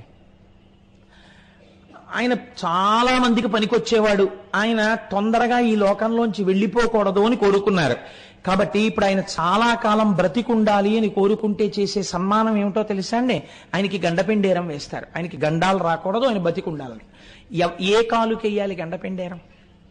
కుడికాలికి వెయ్యరు, ఎడం పాదానికి వేస్తారు గండపెండేరం. మీరు తడబాటు లేకుండా, ఇలాంటివి చిన్న పొరపాటు లేకుండా చెయ్యాలంటే శాస్త్రప్రజ్ఞ ఉన్నవాడు మహానుభావుడు కె విశ్వనాథ్ గారు. అందుకే శంకరాభరణం సినిమాలో సోమయాజులు గారి ఎడం పాదానికే గండపెండేరం, ఎడమ పాదానికి గండపెండేరం వేస్తారు. ఎడమ వైపు నుంచి హృదయం కదండి, ఆ గుండె కొట్టుకోవడమే కదా చాలా ప్రధానం. కాబట్టి ఎడమ కాలు, ఎడమ పాదం ఆయుర్దాయాన్ని సూచిస్తాయి. ఎడమ పాదం ఆధ్యాత్మిక వృద్ధిని సూచిస్తుంది. కుడికాలు మామూలుగా మంగళప్రదంగా వివాహాన్ని వాటిని సూచిస్తుంది. ఇది కుడికాలు మాయని తొక్కితే పైకి లేచేది ఎడంకాలు. అందుకే ఆనంద తాండవమూర్తి యొక్క ఎడమ పాదం ఇలా పైకి లేచి ఉంటుంది. ఇలా పైకి లేచుంటే ఇప్పుడు దీన్ని ఏది చూపించాలి? కుడి చేతిలో ఢమరక ఉంది కాబట్టి ఎడమ చెయ్యి ఇలా చూపిస్తుంటుంది. మీరు చూడండి నటరాజస్వామిని జాగ్రత్తగా. అంటే నువ్వు ఊర్ధ్వముఖ చలనము చేసి ఈశ్వరుణ్ణి తెలుసుకునే ప్రయత్నం చేసి బ్రాహ్మీభూతుడవై ధ్యానము చేసి ధ్యానమునందు ఆనందమును పొంది నేనుగా ఉండడం నువ్వు నేర్చుకో. తప్ప నువ్వు నేనై ఉన్నాను, తత్వమసి, తత్వత్వము అసి, అది నీవై ఉన్నావు కానీ నీకు తెలియట్లేదు, తెలుసుకో. దానికి ధ్యానం అవసరమో. ఇది చెప్పడానికి ఎడమ చెయ్యి ఎడమ పాదాన్ని, పైకి లేచిన ఎడమ పాదాన్ని చూపిస్తుంది. కుడి కాలు తొక్కి పడుతుంది. అయితే చాలా బాగుంది కానండి ఈ సింబాలిజం. అంత తేలిగ్గా అలా ఎడం పాదం, ఏదో ఎడం చెయ్యి, కుడికాలు, ఇక్కడ మా గొడవ ఏం లేదనుకోండి, జరిగిపోతాయి. ఇక్కడే వచ్చింది గొడవంతా. ఇదంత తేలిగ్గా మాకు బుర్రకు అందుతుందా? ఆయన అన్నాడు, అలా బెంగ పెట్టుకోకు, ఇదిగో ఇంకో చెయ్యిలా అభయముద్ర పట్టింది కుడివైపు. మంగళం కదండి మరి, అందుకని కుడి చేత్తోనే పట్టాలి మంగళం. అందుకని ఇలా అభయముద్ర పట్టాడు. అంటే ఏమిటి? ఇదంతా నే చేస్తానని మళ్ళీ మొదలెట్టకు. వాడు ఉన్నాడు, వాడు నన్ను ఎందుకు రక్షించడు, నేను మొదలు పెడితేనే మొదలెట్టు, నిన్ను ఎలా ఎత్తాలో నేను అలా ఎత్తుతాను. ఇప్పుడు అందుకని అలాంటి ప్రతిజ్ఞ చేశాడు కాబట్టి ఆయనకి పేరేమొచ్చిందో తెలుసా అండి? ఆయనకి హరా అని పిలిచారు. అలాంటి స్థితిలో ఉంటాడు కాబట్టి. హరా అని ఎందుకు పిలవాలి అంటే, హరా అంటే హరించువాడు. దేన్ని హరించేస్తాడు? చాలామంది తెలిసి తెలియని మాటలు, అర్థం పర్థం లేని మాటలు చెప్తుంటారు. హరా అంటే మిమ్మల్ని హరించేస్తాడు, అందుకని శివుడి జోలికి వెళ్ళకూడదని. అదే పనే అండి. అలా అయితే అసలు ఇన్ని శివాలయాలు ఎందుకు కడతారండి నాకు తెలియక అడుగుతాను. అంత గొప్పవాడే కృష్ణదేవరాయల వారు శ్రీశైలానికి గోపురం ఎందుకు కడతారు? అసలు ఇన్ని శివాలయాలు ఉంచమని ఎందుకు చెప్తారు ఋషులు? ఎందుకు శివమహాపురాణం వచ్చింది? ఎందుకు రుద్రాధ్యాయం వచ్చింది వేదంలో? కాబట్టి మనం తెలిసి తెలియని మాటలు లోకంలో ప్రచారం చేయకూడదు, అది దోషభూయిష్టం అయిపోతుంది. తెలియని వాళ్ళు ఏమనుకుంటారంటే పాపం అది నిజం అనుకుంటారు. హర అన్న శబ్దము చేత పాపము హరింపబడుతుంది. పాపం అంటే ఏమిటంటే మీరు ఈశ్వరుణ్ణి చేరకుండా అడ్డుగా వచ్చేటటువంటి ప్రతిబంధకమునకో పాపమని పేరు. ఉపన్యాసం విందాం, ఏదో తెలుసుకుందామన్నది చాలా మంచి ప్రయత్నమే. కానీ తీరా వచ్చేటప్పటికీ ఆనుకోవడానికి ఒక స్తంభం దొరకడం, అక్కడి నుంచి నిద్ర రావడమే పాపం. కాబట్టి ఇప్పుడు ఏమవుతుంది? చక్కగా స్తంభానికి ఆనుకుని నిద్ర వస్తుంది. నిద్ర వస్తే ఎందుకు వచ్చినట్టు ఉపన్యాసానికి? పాపము ప్రతిబంధకమగుట. ఈ ప్రతిబంధకము తొలగాలి. ఈ ప్రతిబంధకము తొలగాలంటే ఎలా తొలగాలి? ఈశ్వరానుగ్రహం చేతనే తొలగాలి. ఈశ్వరానుగ్రహంతో పాపం తొలగడం అంటే ఏమిటో తెలుసా అండి? మీరు తొలగించుకుని ఈశ్వరుడి వైపుకి వెళ్ళలేకపోతున్నారు కాబట్టి మీరు ఆయన పాదాలు గట్టిగా పట్టుకుని అన్యథా శరణం నాస్తి త్వమేవ శరణం మమ శరణం తరుణేందుశేఖర శరణం మే గిరిరాజ కన్యక శరణం పునరేవతా ఉభౌ శరణం నాణ్యదుపైమి దైవతం. ఈశ్వరా, నిన్నే శరణు పొంది ఉన్నాను, నన్ను ఉద్ధరించు అని మీరు పూనికతో ఆయన పాదాలు పట్టుకుని ఒక నామం చెప్పండి, ఒక పువ్వు వేయండి. అందుకే ప్రపంచంలో అన్నింటికన్నా పనికి మాలినవేవో శివుడు అడుగుతాడు. ఎందుకు అడుగుతాడో తెలుసా అండి? ఉదారుడై ఉండాలండి ప్రపంచంలో. మీరు చూడండి, మీకు అన్ని రకాలుగాను అభ్యున్నతిని కలిగించేటటువంటివి ఏవి ప్రపంచంలో?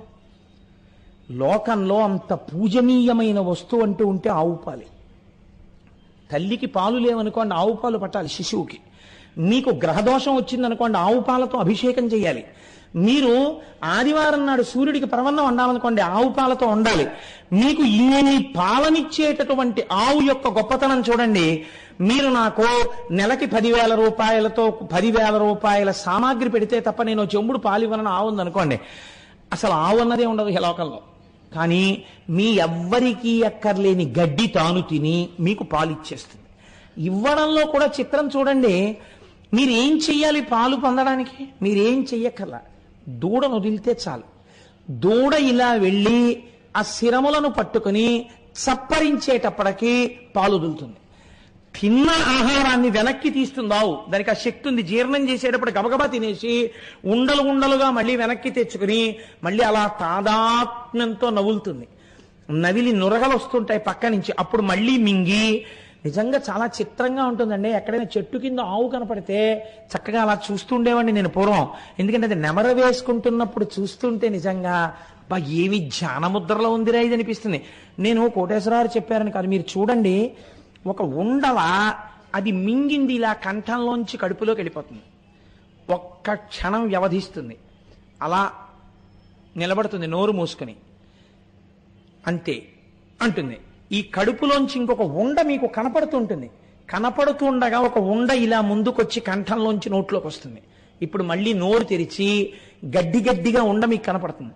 దాన్ని మళ్ళీ బాగా నవ్వులుతుంది. నవిలి మళ్ళీ మింగుతుంది. ఈ మింగబడినది బాగా నవలవలసినది కలవ వావులో. ఏం ఆశ్చర్యం అండి! మీరు మళ్ళీ కట్టేస్తారేమో అని దొరికింది గబగబా తినేస్తుంది. తర్వాత మీరు కట్టేసినా మీకోసం సాయంకాలానికి అటువంటి పాలు సిద్ధం చేస్తుంది.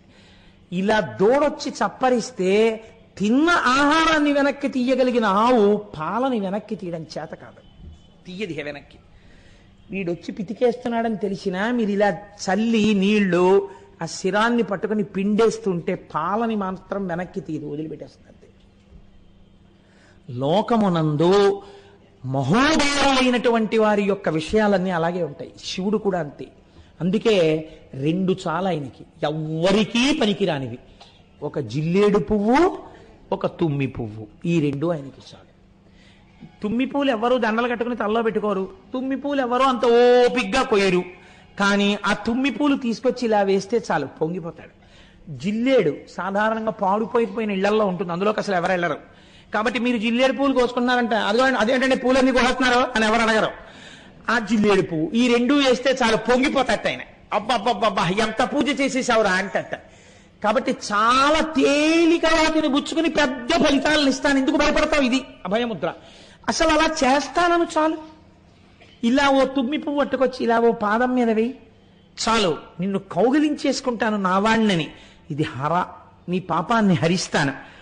హరించడంలో ఒక చిత్రం ఉంది. ఈ హరించినప్పుడు క్రమంగా పెరుగుతాడు ఉపాసకుడు, పెరిగి శివ అంటే మంగళాన్ని చేరుతాడు. నేను ఈశ్వర నీవాడను కావాలి అంటాడు. ఇప్పుడు ఈ స్థితి ఎలా ఉంటుందో తెలుసా అండి? తన వారి మధ్యలోనే ఉంటాడు, తన భార్యతో ఉంటాడు, తన పిల్లలతో ఉంటాడు, అందరూ తన వాళ్ళతో ఉంటాడు. కానీ తన వాడు ఎవడు అని అడిగితే లోపల మాత్రం నా శివుడు అంటూ ఉంటాడు. పైకి అండ అస్తమానం అలా అంటే ఇంట్లో గొడవలు వస్తాయి. అలా పైకి అనక్కర్లేదు, నేను చేరవలసినది శివుడనే అంటుంటాడు. ఇప్పుడు ఇలా అంటుంటే ఏమవుతుంది? భార్య భర్తని చేరడానికి ఎలా తపిస్తుందో తాను శంకరుణ్ణి చేరడానికి అలా తపిస్తాడు. అందుకే నాయిక నాయక భావనలతో కవిత్వాలన్నీ వచ్చాయండి. రమణ భగవానులంతటి వారు అరుణాచల అక్షర మణిమాల అని చెప్పి రచన చేసి అరుణాచలేశ్వరుణ్ణి పెళ్లి కొడుగ్గా తన్ని పెళ్లి కూతురుగా సంభావన చేసుకున్నారు. ఎందుకు చేస్తారో తెలుసా? అలాగే వైష్ణవ సంప్రదాయం నందు ఆళ్వారులు అని అంటారు. ఆళ్వారులు అంటే ఏమిటో తెలుసా అండి మీకు? సమస్త శుభలక్షణములు కలిగినటువంటి స్త్రీ ఒక అర్థంలో. అందుకే మీరు పూర్వ రాజశాసనాలు చూస్తే ఫలానా ఆళ్వారిని రాజు పెళ్ళాడని ఉంటుంది. అంటే వాళ్ళు సమస్తమైనటువంటి శుభలక్షణములంటే గొప్ప పవిత్రమైన భక్తిభావమును కలిగినటువంటి వారు, ఈశ్వరుడి చేత పొందడానికి యోగ్యమైనటువంటి వారు. అలాగే మీరు ఈశ్వరుణ్ణే పొందాలనుకున్నప్పుడు భార్య భర్తని చేరినట్టు తాను ఈశ్వరుణ్ణి చేరాలని ఒక్కడే పురుషుడున్నాడు. పతిం విశ్వస్యాత్మేశ్వరగం శాశ్వతగం శివం అచ్యుతం అంటాడు. ఆ శివుడొక్కడే పురుషుడు, వాణ్ణి మేము చేరాలంటారు. ఇప్పుడు స్త్రీ పురుష భావన ఉందా? అందరూ స్త్రీలే, అందరూ ఆయన్ని చేరాలనుకుంటారు. చిత్రం ఏమిటో తెలుసా అండి? ఈ పొందిన స్థితి మీకు గమ్మత్తుగా ఉంటుంది. ఒకానొకప్పుడు బృందావనంలో మహానుభావుడు వల్లభాచార్యుల వారిని చాలా గొప్పవారు. వారు బృందావనానికి విజయం చేశారు. విజయం చేసి అక్కడ స్తోత్రాలు, భజనలు, పాటలు, శిష్యులు చాలా అందంగా గడుపుతున్నారు. అదే బృందావనానికి మీరాబాయి వెళ్ళింది. వెళ్ళి ఆవిడ కూడా మహాభక్తి తత్పరురాలు. మీరాబాయి కబురు చేసింది వల్లభాచార్యుల వారికి, అయ్యా ఒక్కసారి మీ దర్శనం చెయ్యాలనుకుంటున్నాను అంటే ఆయన అన్నారు, మేము స్త్రీలని చూడం కాబట్టి మీకు దర్శనం ఇవ్వడం కుదరదు అని కబురు చేశారు. అంటే మీరాబాయి అంది, ఇప్పటి వరకు నేను లోకంలో ఒక్కడే పురుషుడు అనుకున్నాను, రెండో పురుషుడు బృందావనానికి వచ్చాడా అని కబురు చేసింది.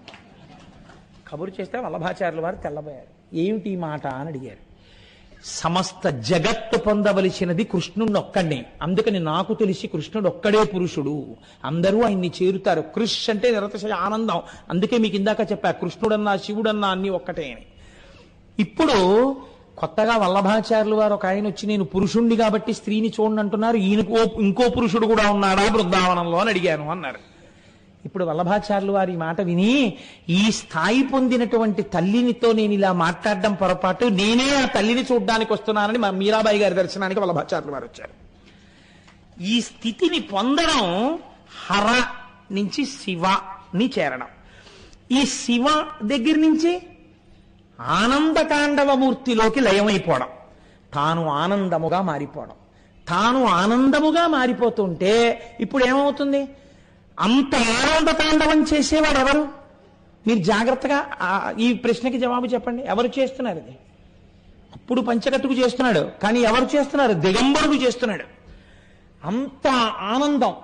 ఆయన బట్టే కట్టుకోడు. ఎందుకు కట్టుకోడో తెలుసా అండి? ఒకసారి భిక్షుకమూర్తిగా వచ్చారు ఆయన. అప్పుడు ఆయన బట్టలు లేకుండా వచ్చారు. ఎందుకు వస్తారు అంటే శరీర భ్రాంతి లేకపోవడాన్ని ఆనందం అంటారు.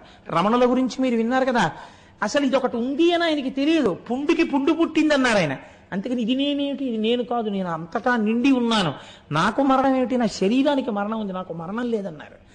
అటువంటి ఆత్మస్వరూపి అయినటువంటి ఆనంద తాండవమూర్తి యందు సాధకుడు కలిసిపోతే అప్పుడు ఏమవుతుంది? తానే నటరాజు అయిపోయాడు, తానే ఆనంద తాండవమూర్తి అయిపోయాడు. ఇప్పుడు ఇంకా ఆయనకి మళ్ళీ చావడం అన్నది ఉండా? ఇదే ఆఖరి చావు, శరీరానికి ఇదే చిట్ట చివరి చావు. ఇంకొకసారి చావడం. ఎందుకు చావడం? ఇంకొకసారి పుట్టడు కనుక. ఇది దేని వలన వస్తోంది మీరు బాగా గుర్తుపట్టండి. శివుడి యొక్క విశేషములు వేటిని మీరు సామాన్యంగా తీసుకోవడానికి ఉండవు. ఇది దేని వలన వస్తోంది? మీరు కేవలంగా ఒక నటరాజస్వామి వారి మూర్తిని పెట్టుకుని అష్టోత్తరం చేస్తాను, సహస్రం చేస్తాను, నటరాజస్వామి వారి మీద నేను పెద్ద పెద్ద స్తోత్రాలు చేస్తాను అంటే మీకు ఈ నటరాజ తత్వము ఆవిష్కరింపబడుతుందా? మీకు లోపల జీర్ణం అవుతుందా? జీర్ణము కాదు. ఇలా చూడాలన్న కోరిక పుట్టడమే చాలా కష్టం అండి. అసలు అలా తెలుసుకుని అలా చూడాలని కోరిక పుట్టినా అది నిలబడడం ఇంకా కష్టం. ఎందుకనంటే కింద నవ్వుతూ ఒకడు చచ్చిపోడు బతికే ఉంటాడు కుడికాలు కింద. వాడు ఎప్పుడు లేచి పట్టేసుకుంటాడో మళ్ళీ తెలియదు. ఎప్పుడైనా మాయ మళ్ళీ పట్టేస్తుందంతే, పట్టేసి మళ్ళీ పడిపోతాడంతే కూపంలోకి. అలా ఎప్పుడు పడిపోతాడో తెలియదు. మీకు నేను ఒక ఉదాహరణ చూపిస్తాను, చాలా ఆశ్చర్యకరంగా ఉంటుంది. రావణాసురుడు శంకరుణ్ణి ప్రార్థన చేశాడు. నాకు ఎటువంటి శంకరుణ్ణి చూడాలనుందో తెలుసా అంటే, వాడు అసాధ్యం వాడు పోనీ ఏదో శివలింగంలా చూడాలనుంది, లేకపోతే కూర్చున్నవాడిని చూడాలనుందని వాడు అడగలేదు. నాకు జటాటవీగల జల ప్రవాహ పావిత స్థలే గళేవలంబ్యలంబితాంభుజంగ తుంగమాలికాం ఢమడ్ఢమడ్ఢమడ్ఢమన్నినాదమడ్డవర్వయం చకార చండ తాండవంతనోతున శివ శివం జటాకటాహ సంభ్రమ భ్రమన్నిలింప నిర్జరీ విలోల వీచి వల్లరీ విరాజమానమూర్ధని ధగద్ధగద్ధగజ్వలల్లలాట పట్టపావకే కిశోర చంద్రశేఖరే రతి ప్రతిక్షణం మమ ధరాధరేంద్రనందిని విలాస బంధు బంధుర స్ఫురద్దిగంత సంతతి ప్రమోదమాన మానసే కృపాకటాక్షధోరణి నిరుద్ధదుర్ధరాపతి క్వచిద్దిగంబరే మనో వినోదమేతుమస్తుని జటాభుజంగ పింగళ స్ఫురత్మణామణి ప్రభా కదంబ కుంకుమద్రవ ప్రలిప్త దిగ్వధూముఖే మదాంద సింధుర స్ఫురత్తదుత్తరీయ మేదురే మనోవినోదమద్భుతం బిభర్తుభూత భర్తరి సహస్రలోచన ప్రభృత్య శేషలేఖ శేఖర ప్రసూనధూళి ధోరణి విధూసరంగ్రిపీఠభూ భుజంగరాజమాలయాని బద్ధజాటజూటక శ్రియైచరాయదాయతాం చకోర బంధుశేఖర లలాట చత్తరజ్వలద్ధనంజయ స్ఫులింగబాలి పీత పంచసాయకన్నమన్నిలింపనాయకం సుధామయూఖలేఖయా విరాజమానశేఖరం మహాకపాలి సంపదే శిరోజటాలమస్తున కరాల పాల పట్టిక ధగద్ధగద్ధగద్ధగజ్జలల్లలాట పట్టపావక ధనంజయాధరీకృత ప్రచండ పంచసాయకే ధరాధరేంద్ర నందినీ కుచగ్ర చిత్రపత్రక ప్రకల్పనైక శిల్పిని త్రిలోచనేమతిర్మమ నవీన మేఘమండలీ నిరుద్ధదుర్ధరాపది కుహూనిశీదినీతమ ప్రబద్ధబద్ధ కందర నిలింప నిర్జరీధర స్తనోతు కృత్తి సింధుర కళానిధాన బంధుర శ్రీయం జగద్దురంధర అంటూ అగర్వ సర్వమంగళా కళాకదంబ మంజరీరస ప్రవాహ మాధురీ విజృంభణా మధువ్రతం స్మరాంతకం పురాంతకం మఖాంతకం గజాంధకాంతకాంతకం తమంతకాంతకం భజే పృషద్విచిత్రతల్పయోర్భుజంగముక్తికస్రజో గరిష్టరత్నలోష్టయో సుహృద్ది పక్షపక్షయో తృణారవింద చక్షుషో మహామహీ మహేంద్రయో సమప్రవర్తయన్ మనః కదా సదాశివం భజే. అటువంటి వాణ్ణి కదానిలింప నిర్జరీని కుంజకోటరేవ సన్విముక్త దుర్మతి సదాశిరస్తి మంజలింబాన్ విముక్తలోలలోచనల్లలాటపాల లగ్నక శివేతి మంత్రముచ్చర సదాసుఖీ భవామ్యాం ఇమం హి ఏవ నిత్యమేవ ముక్తముత్తమం స్తవం పఠన్ స్మరన్ భ్రువన్నరో విశుద్ధిమేతి సంతతం హరే గురౌ సుభక్తియాసు యాతి నాన్యధంగతిం విమోహనం విదేహినం సుశంకరస్య చింతనం అన్నాడు.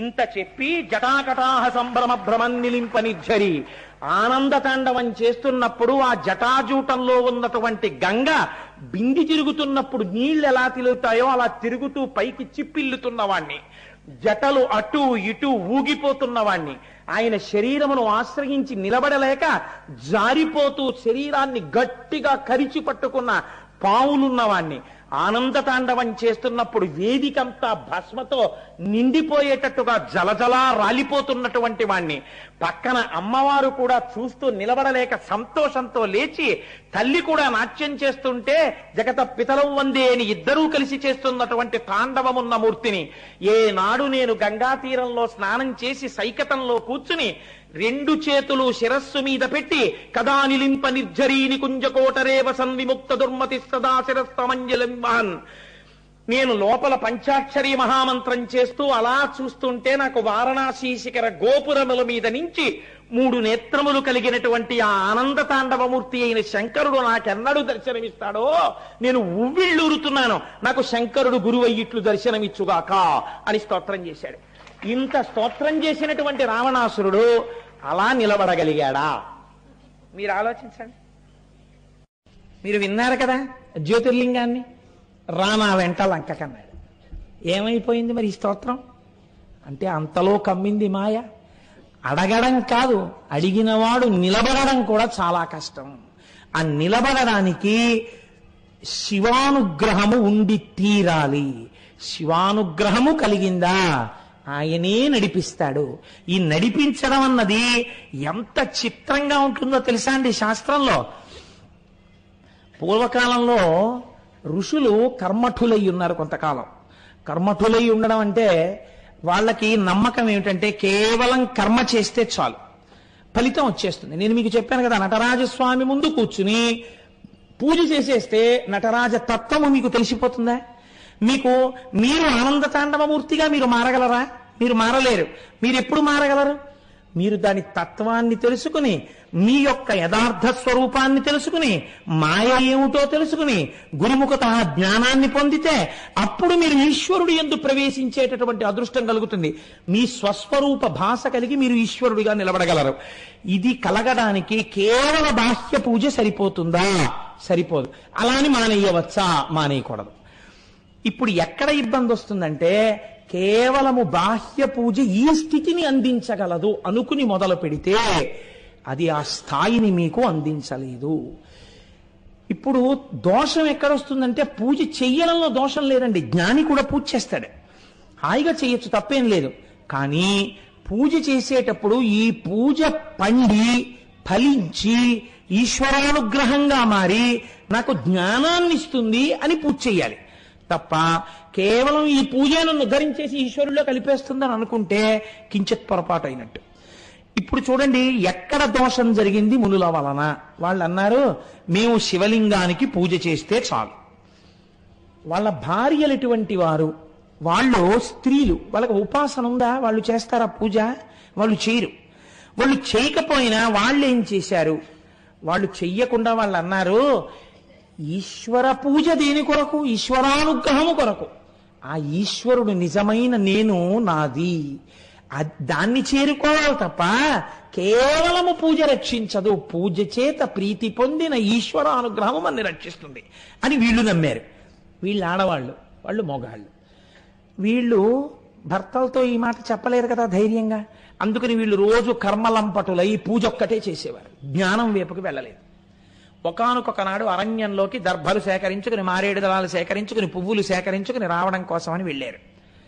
పరమశివుడు గొప్ప సౌందర్య రాశి అయి, రాశీభూతమైన అందమై, అసలు కన్ను విప్పి చూసిన తరువాత ఇంకా కన్ను ముయ్యలేనంత అందగాడై ఆయన ఈ దారుకావనంలో ఈ మునులు ఉండేటటువంటి ఆ కుటీరముల దగ్గరకు వచ్చాడు. రావడంలో ఒక చిత్రం చేశాడు. ఎలా వచ్చాడు? ఒంటి మీద నూలు పోగు లేకుండా వచ్చాడు. ఇది భిక్షాటనమూర్తి అని చాలా సౌందర్య రాశి. మీకు చాలా చోట్ల ఈ మూర్తి ఉంటుంది. వస్త్రము లేని భాగాన్ని ఒక పాము చుట్టుకున్నట్టుగా వేస్తూ ఉంటారు ఫోటోలు. నేను ఎక్కడ చూశానో నాకు స్ఫురణలో లేదు, కానీ చాలా పెద్ద ఫోటో. భిక్షాటనమూర్తి ఎంత అందంగా ఉంటుందో. ఇటువంటి భిక్షాటనమూర్తిగా వస్తే ఈ మునుల యొక్క భార్యలు భాగవతంలో కృష్ణుడు రాసలీల చేసిన సందర్భంలోలా తమ బిడ్డల్ని భర్తల్ని విడిచిపెట్టి వీరందరూ వెళ్ళి శంకరుణ్ణి కౌగిలించుకున్నారు. దీని యందు మీరు దోషం పట్టకూడదు. వీళ్ళు ఎందుకు వదిలిపెట్టారు తత్వం చూడాలి. వీళ్ళు ఏది వదిలినట్టు? నేను నాది, ఈ రెండు వదిలిపెట్టారు. ఇది నేను కాదు, దీనికి సంబంధించినవి నావి కావు. యథార్థమైన నేనేది, లోనున్న నేను అదే ఇప్పుడు నేల మీద ఇలా నడుస్తూ వచ్చింది. అదే నేను, నేనే అది. కాబట్టి దానిలో చేరిపోవాలి. ఇది కౌగిలించుకోవడం అంటే, ఆలింగనం అంటే. తప్ప దోషభూయిష్టంగా మీరు ఆలోచించకూడదు దాని గురించి. ఇప్పుడు మునులు వచ్చారు. వాళ్ళకి జ్ఞానం ఉందా? నేను నాది వదలడం వాళ్ళకి తెలుసా? తెలియదు. వాళ్ళకేం తెలుసు? కర్మ తెలుసు అంతే. పూజ ఒక్కటే తెలుసు వాళ్ళకి. బాహ్యమనంత తెలియని వాళ్ళల్లా ఉన్నవాళ్ళు వీరు. వీళ్ళింత జ్ఞానంతో ఉన్నారు. చాలా జ్ఞానంతో ఉన్న వాళ్ళల్లా వాళ్ళు ఉన్నారు. వాళ్ళు కేవలము కర్మ దగ్గర మాత్రమే నిలబడిపోయారు.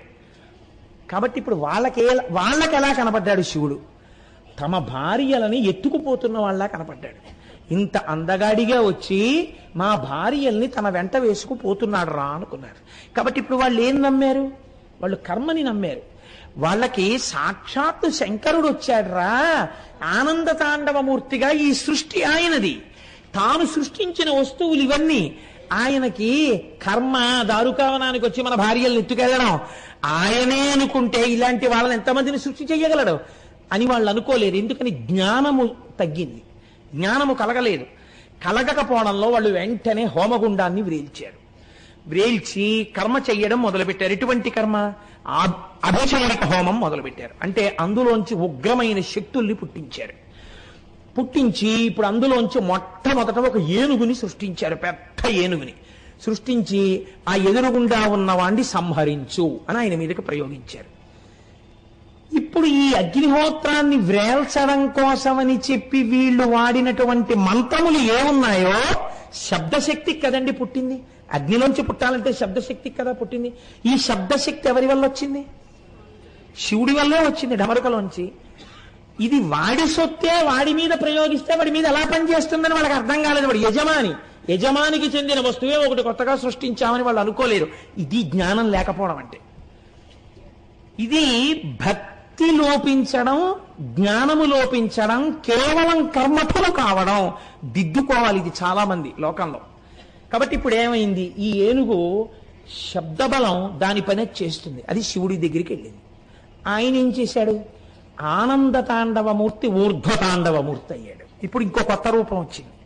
అంటే ఇలా కిందకుండేటటువంటి కాళ్ళని పైకి పెట్టి తాండవం చేశాడు. చేసి ఆ తాండవం చేసేటప్పుడు అంటే ఇది కించిత్ ఉగ్రమూర్తి అయ్యాడు.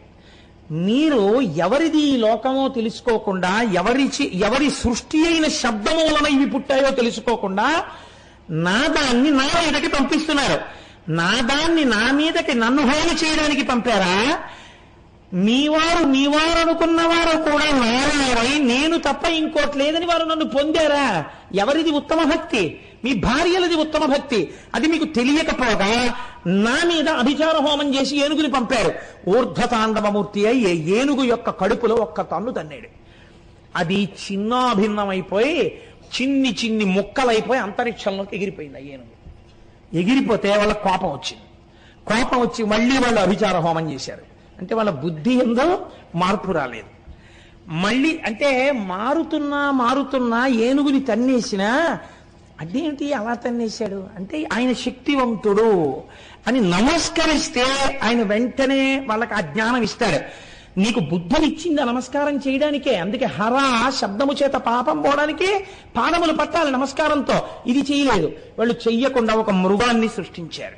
ఇప్పుడు ఆ మృగం అంటే జింక. అది చక్క ఇలా అలా చూస్తూ, చూపులు అందం కదండి జింకకి, అది పరిగెత్తుకుంటూ శంకరుడి దగ్గరికి వెళ్ళింది. ఇప్పుడు శంకరుడు ఏం చేశాడంటే దాన్ని ఏం చేయలేదు, దానికన్నా అందంగా చూశాడు. చాలా అందమైన వాడు కదండి, అందమైన వాడు కాబట్టి అందమైన వాడి యొక్క గొప్పతనం ఎక్కడుంటుంది? అందం 90% చూపుల్లోనే ఉంటుంది. అన్నీ బాగుండి కళ్ళు బాగులేవు అనుకోండి, ఆ ముఖంలో అందం క్షీణించిపోతుంది. ఒక్కొక్కడు పైకి ఎంత బాగున్నా ఇలా చూపే ముఠముఠలాడిపోతుంది అనుకోండి, ఎవడో దగ్గరికి వెళ్ళాడు. చూపులు ప్రసన్నంగా ఉన్నాయనుకోండి, ఆయన్ని చేరుతారు నలుగురును. కాబట్టి ఇప్పుడు ఆయన బహుప్రసన్నమూర్తి అయి ఏంటి నా చూపుల కన్నా అందమా నీ చూపులు అన్నట్టుగా, ఏంటి అంతలా చంచలమైన చూపులతో వచ్చావు ఓ జింక అని తన అంతకన్నా అందంగా కళ్ళు తిప్పి చూశాడు.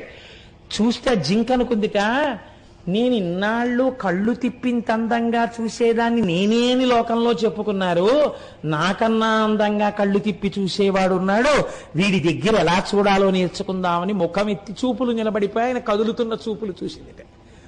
చూస్తే ఇప్పుడు ఆయన ఏం చేశాడు, టక్కున కోడిపెట్టని పట్టుకున్నట్టు తన వంక నేర్చుకోవాలని చూసింది. చిన్న భావన సత్వమైంది, చంపలేదు.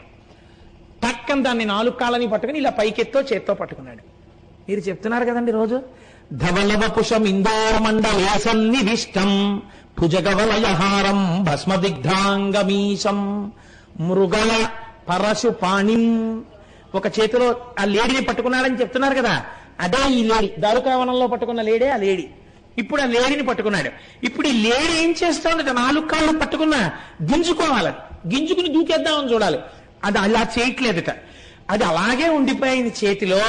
ఆయన కళ్ళ వంక అలా చూస్తోంది. అబ్బాయి ఎంత బాగా కదులుతున్నాయో కళ్ళని. అప్పటి నుంచి ఇప్పటి వరకు అది శాశ్వతత్వాన్ని పొందేసింది. ఎలా పొందేసింది? కింద పెద్ద పులుంది, అమ్మవారి వాహనం, దానికి భయం లేదు. ఎందుకు భయం లేదు? శంకరుడి చేతిలో ఉంది. శంకరుడి చేతిలో ఉన్న ఏనుగు ఎందుకు పేలిపోలేదు?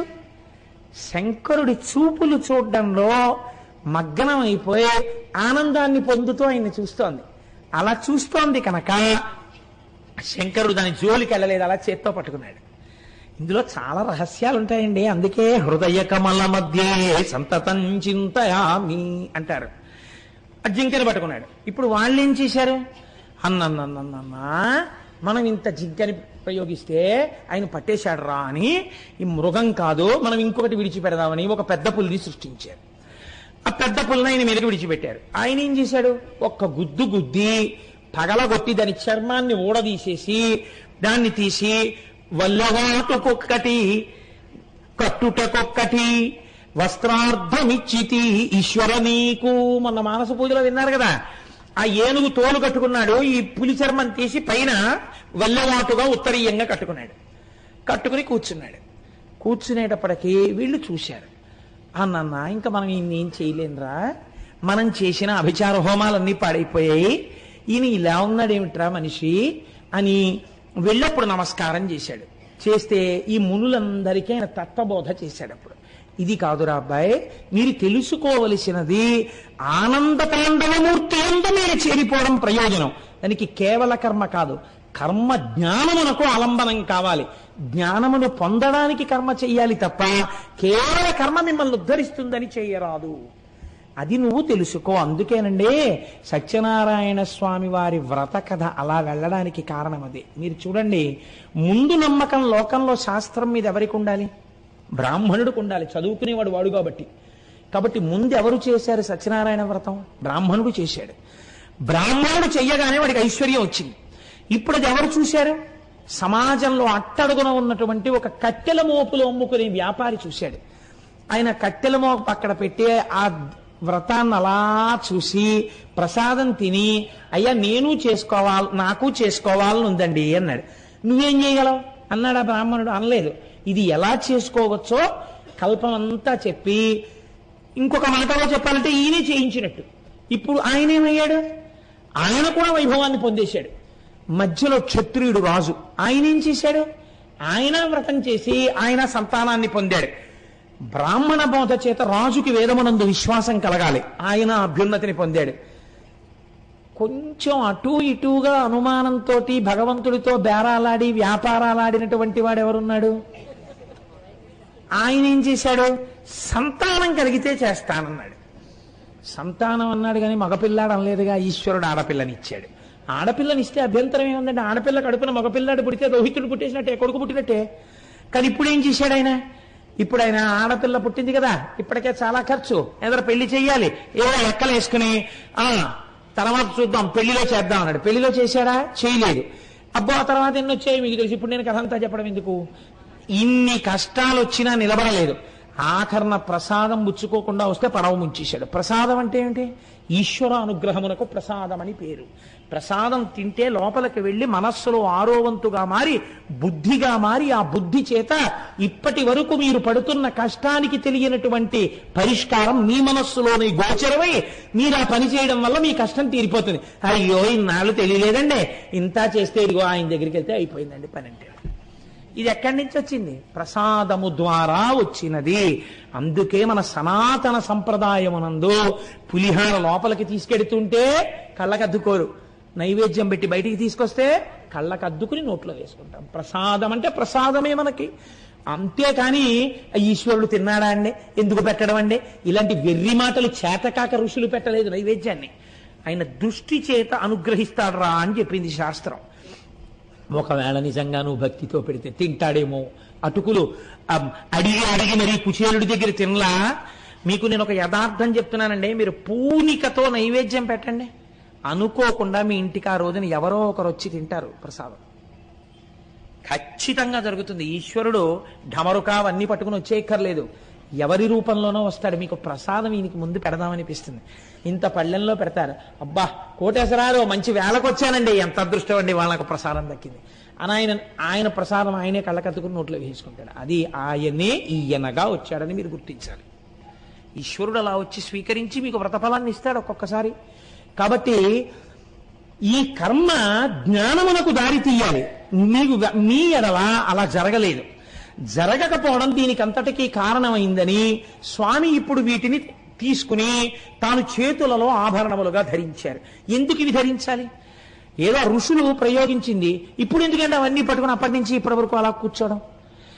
ఎవరో ఏదో ప్రేమతో నాకు ఏదో ద్రాక్ష పళ్ళు అరటిపండు ఇచ్చారనుకోండి, పోనీ అవి ఏదో కారు దాకా పట్టుకెళ్ళి ఇంటికి పట్టుకెళ్తే బాగుంటుంది. మీరు రేపు పొద్దున్న ఏదో పని మీద మా ఇంటికి వచ్చేటప్పుడు కూడా నేను అలాగే అరటిపళ్ళు పట్టు కూర్చున్నాను అనుకోండి, ఏమంటే ఎందుకంటే అలా పట్టు కూర్చున్నారు, పోనీ తింటే తినాలి లేకపోతే పక్కనెట్టాలి, అదేంటి అరటిపళ్ళు పట్టు కూర్చోరా ఎందుకని అడగరు నన్ను. అబ్బో నాకు ఆ అరటిపళ్ళు ఎంత ప్రీతితో ఇచ్చారో నండి ఆవిడ ముఖం చూస్తే ఎంత భక్తితో ఇచ్చారో, అందుకని కాదని లేక నిద్ర మానేసి ఇలాగే అరటిపళ్ళు అట్టు కూర్చున్నానని అనుకోండి, మూర్ఖుడు అయ్యాడు అరటిపళ్ళు పట్టు కూర్చోరా అంటే అనరు మీరు నన్ను. మరి శంకరుడు ఏమిటి అప్పుడెప్పుడో ఋషులు ప్రయోగించారా దారుకావనంలో, ఇప్పటికీ అలా పట్టు కూర్చున్నాడా? ఎందుకంటే ఆ పట్టు కూర్చోవడం అంటే తత్వ పరిశీలనం చేసి చెప్పగలిగినటువంటి శంకరుడు శంకరాచార్యుల వారిగా వచ్చాడు. మళ్ళీ ఆయనకేగా తెలియాలి ఎందుకు పట్టుకున్నాడో, అరటిపళ్ళు ఎందుకు పట్టుకున్నానో అసలు రహస్యం చెప్పవలసిన వాడికి నేనేగా చెప్పవలసింది. అలా గురువు రూపంలో అదే శంకరుడు వచ్చాడు. మళ్ళీ వచ్చి ఎందుకు పట్టుకున్నాడో ఇప్పుడు శంకరాచార్యుల వారిగా శివానంద లహరిలో చెప్పారు. ఆయన ఎక్కడ చెప్పారు?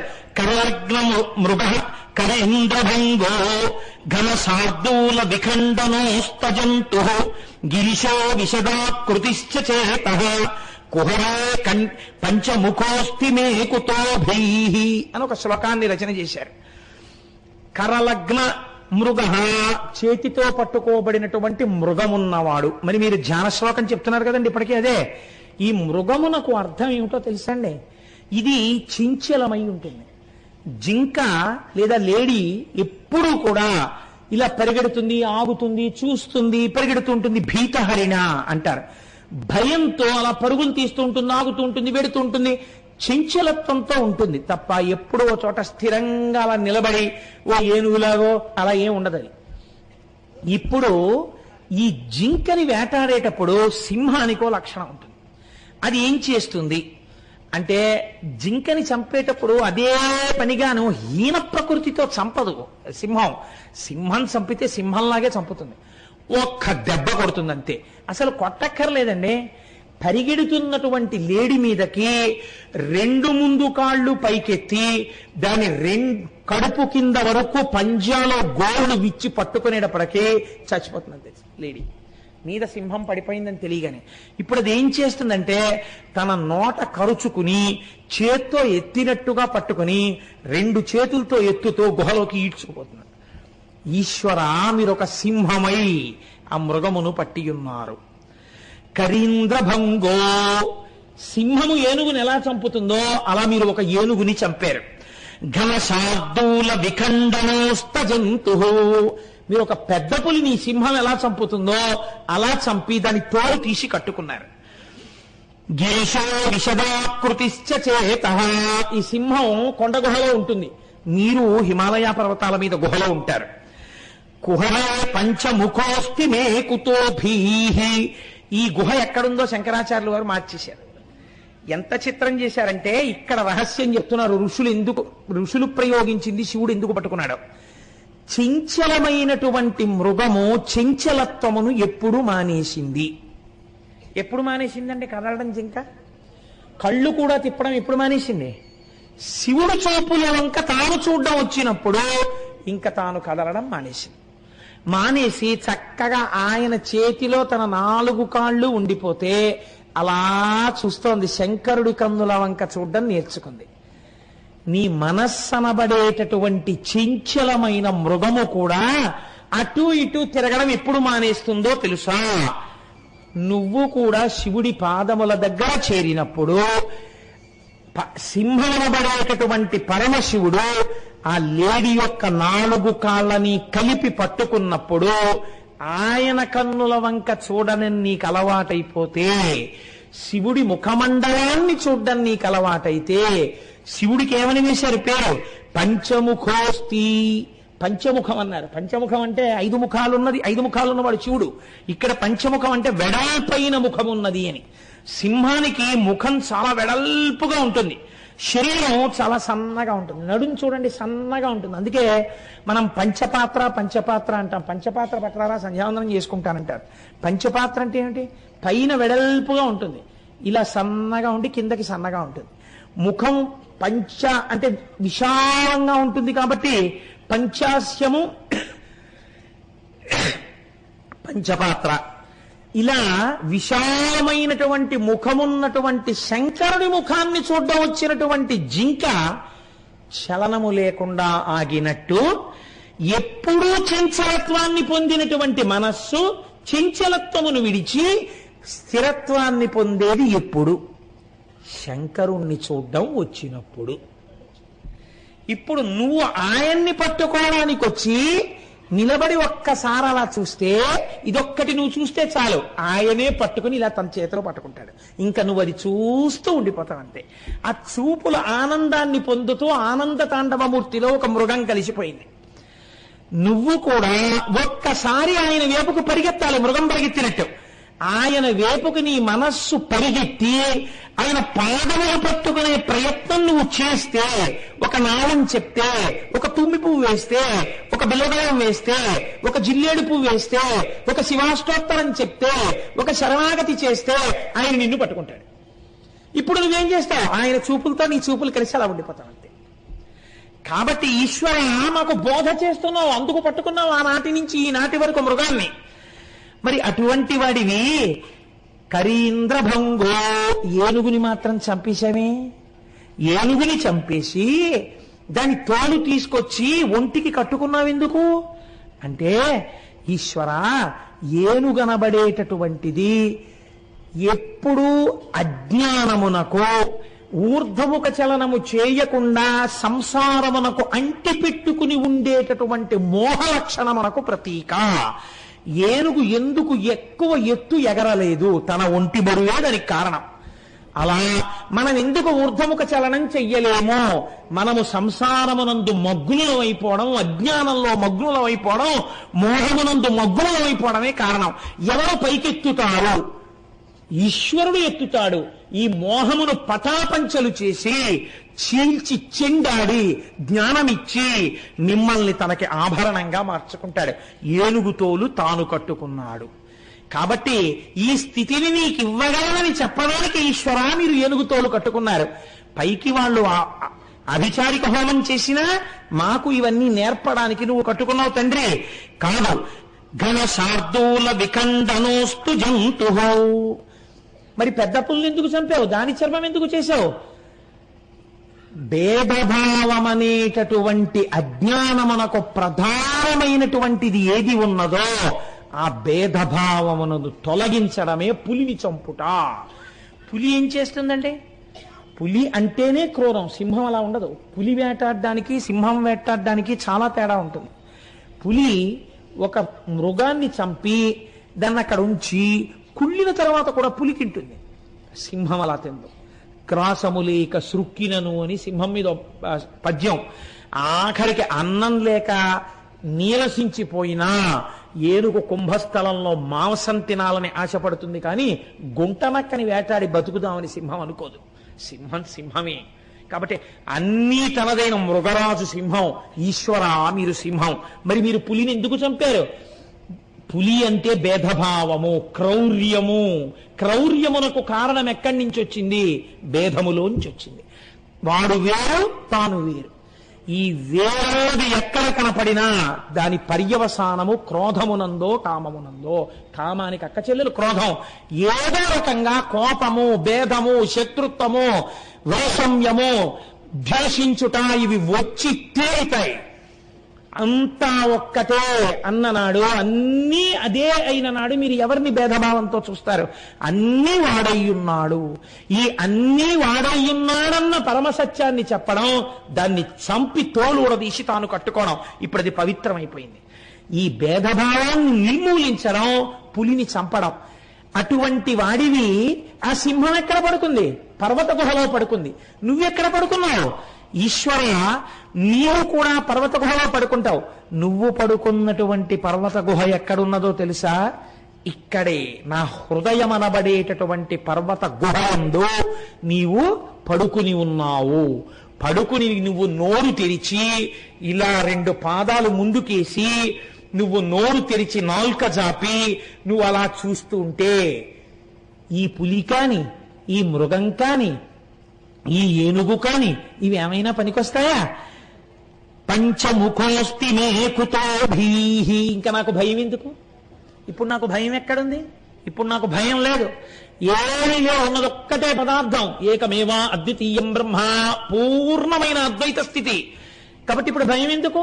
ఈశ్వరుడు ఇక్కడే ఉన్నాడు. ఈ పూనికకి ఆలంబనం ఎక్కడ కుదరాలి? భక్తి ఎందు కుదరాలి. హరుడిగా పాప విమోచనానికి మీరు ఆయన పాదాలు పట్టుకోవాలి. ఈ పాదాలు పట్టడం కూడా మనకి చేత కాదని ఎంత వ్యంగ్యధ్వనితో నేర్పారండి శంకరాచార్యులు వారు. పరమేశ్వర తత్వమునందు ఒక ఆశ్చర్యకరమైన లక్షణం ఉంటుంది. మీరు తెలిసి పెట్టుకోండి, తెలియక పట్టుకోండి. ఒక కర్పూరం ప్యాకెట్ మీరు జేబులో వేసుకున్నారు, అది చాలాసేపు మీ జేబులో ఉంది. తర్వాత కర్పూరం ప్యాకెట్ తీసేశారు. కానీ ఈ జేబులోంచి ఏ వాసన వస్తుంది? కర్పూరం వాసనే వస్తుంది. అలాగే మీరు తెలిసి పట్టుకోండి, తెలియక పట్టుకోండి, ఈశ్వరుడు మీకు ఏది నశించదో దాన్ని ఇచ్చే ప్రయత్నమే చేస్తాడు ఇప్పుడు. అందుకనే చూడండి, మీరు ఒక అష్టోత్తరాన్ని తెలిసో తెలియకో నామం పలికారనుకోండి, ఫలితం ఇస్తాడు. ఈశ్వరుడు పలకడానికి నోరు ఇచ్చాడు. పలకనని నువ్వు భీష్మించు కూర్చుంటే నీ చేత పలికిస్తాడు అనుకుంటున్నావా? పలకడం నీ బాధ్యత. నువ్వు పలకను అంటే, నువ్వు పలకకుండా కూర్చుంటే పతనము నీది. ఈశ్వరుడిచ్చిన నోరు దుర్వినియోగం అయిపోయింది. నువ్వు పాడైపోతున్నావేమో, ఈశ్వరుడికేం బాధ లేదు. కాబట్టి హరా ముందు పట్టుకోవాలి. ఈ పట్టుకోవడంలో మీరు వెటకారంతో పట్టుకోండి. ఈశ్వరుడు ఎంత దయాళు అంటే వెటకారంతో పట్టుకోండి. తెలియదు, తండ్రి మహానుభావుడు అన్న విషయం తెలియక్కర్లేదు. తెలియకుండా పసిపిల్లవాడు ఏం చేశాడు?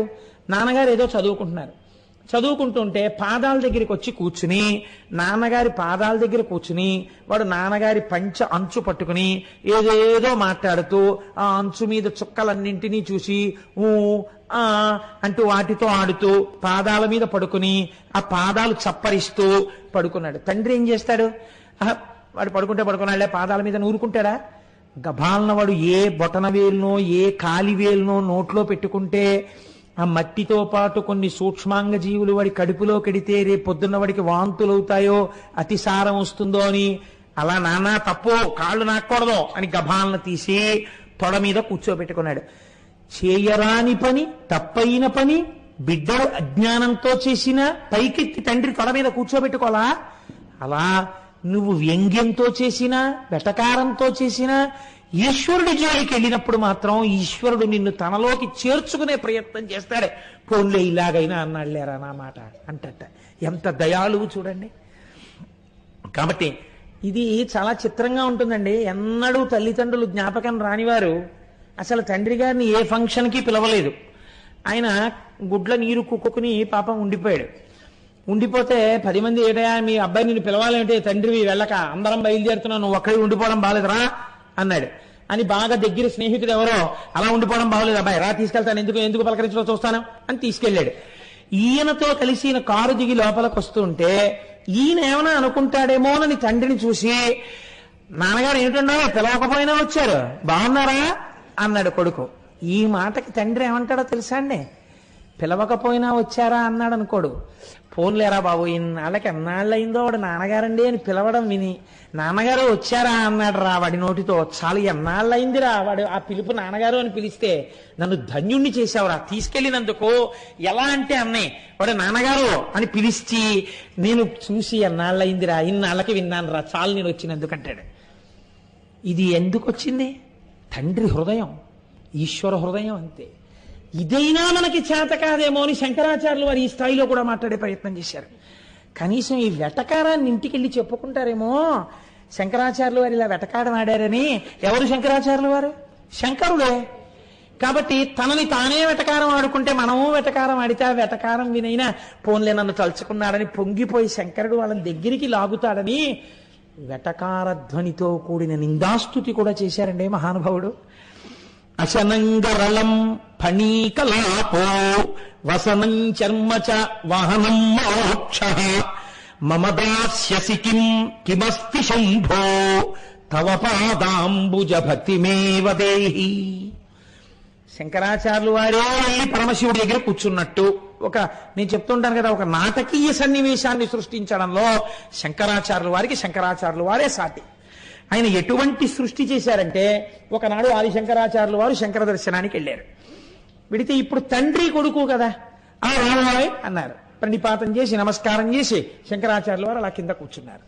శంకరుడు చూసి అన్నాడు, చాలా కష్టపడి వచ్చావు ఓయ్ బిడ్డడా, నీకేం కావాలి, కాస్త ఏమైనా తాగుతావా అన్నారు. ఈయన ఇప్పుడు ఏది తాగుతున్నారో అదే కదండి ఇస్తారు. నేను కాఫీ తాగుతున్నాను అనుకోండి, మీరు మా ఇంటికి వస్తే ఓయ్ కాస్త కాఫీ పోయ్ అంటారు కదా, అంటే ఈ కాస్త పరమాన్నం మటరావా అనరు కదా, ఈ మామూలు చా ఎక్కడ ఉంది అంటుంది ఆవిడ. కాబట్టి కాఫీ అయితే తనకి పెట్టింది కాబట్టి కొంచెం డికాషన్ ఉంది అన్నమాట, ఇస్తుంది. అందుకని కాస్త, లేకపోతే నేను పట్టుకున్నాను ఇంకా తాగలేదు, మీరు వచ్చారు ఈ కాఫీ 2 కప్పుల్లో పోసి పట్టరా, ఇంకా ఇంగిల్ చేయలేదు, బాగా వచ్చారు సమయానికి అంటాం. అలా ఈయన తాగడానికి సిద్ధంగా ఉన్నట్టుగా లెక్క వేసుకుని శంకరాచార్యులు వారు అన్నారు, అశనంగరళం. ఏం శంకరాచార్యులు వారు కొంచెం తాగుతారా అన్నారు. బాబు వద్దండి, ఇస్తానని మాత్రం అనకండి, మీరు హాలాహలాన్ని తాగుతుంటారు, మేమెక్కడ తాగలం. అశనంగరళం, మీ ఇంటికి వస్తే మీరు నేను ఇస్తాను అని మొట్టమొదట మా ఇంట్లో తాగమని మాత్రం అడక్కండి, ఎందుకంటే మీరు హాలాహలం తాగుతారు, మేము తాగలేం. శంకరుడు నవ్వాడు, పోన్లేవాయ్ ఇంత గొప్పవాడివి కదా, ఇంత సమర్థుడివి కదా, ప్రస్థానత్రయానికి భాష్యం ఇచ్చావు కదా, అవైదిక మత ఖండనం చేసి శృతి ప్రమాణాన్ని నిలబెట్టావు కదా, నేను మెచ్చి నీ మెళ్ళ ఒక హారం వేస్తాను అంటారేమో, అసలొద్దు. ఎందుకని, ఫణీకలాపో, మీ మెళ్ళలో పావులు ఉంటాయి, ఓటి తీసి నా మెళ్ళలో వేస్తారు, ఎందుకు వచ్చింది మహాప్రభావం, మాకొద్దు. పోన్లేవయ్యా, భారతదేశం అంతా 3 మార్లు ఆసేతు హిమాచల పర్యంతము పాదచారి అయి పర్యటించావుట సత్యదండం పట్టుకుని, ఎంతమందినో వాదించి ఓడించావుట, ఇంత కష్టపడ్డావే, పాపం నువ్వు అలా తిరక్కింక నుంచి నీకు నేను ఒక వాహనాన్ని ఇద్దాం అనుకుంటున్నాను అంటావేమో ఈశ్వర, అసలొద్దు నాకు. ఎందుకో తెలుసా, వాహనం మహోక్ష, ఎప్పటి ముసలిద్దయ్యా అది, ఎప్పుడు మొదలెట్టావు ఆ వాహనం ఎక్కడం? ఇగో నిన్న మొన్నటి వరకు 17 ఏళ్ల నుంచి నేను ఒకే స్కూటర్ వాడినట్టు, అలా ఎంత ముసలి ఎద్దు, అందుకని పాపం ఆ ఎద్దు ఎంత అలిసిపోయి ఉంటుంది. ఇప్పుడు నాకు ఇచ్చి దాని మీద ఆసేతు హిమాచల పర్యంతం తిరుగని చెప్పకు, అందుకని వాహనం మోక్ష నాకు అక్కర్లేదు. పోనీ ఇంకేమిమ్మంటావు అంటావా, నేను అడిగింది ఒక్కటి చాలు, ఏమిటో తెలుసా, మమ దాస్యసి కిమస్తి శంభో తవ పాదాంబుజ భక్తిమేవ దేహి. నీ పాదార విందముల యందు భక్తిని వయా చాలు నాకు. ఇంత పరికిమాలినవాడైతే భక్తి ఎందుకు అంటే నిందాస్తుతి.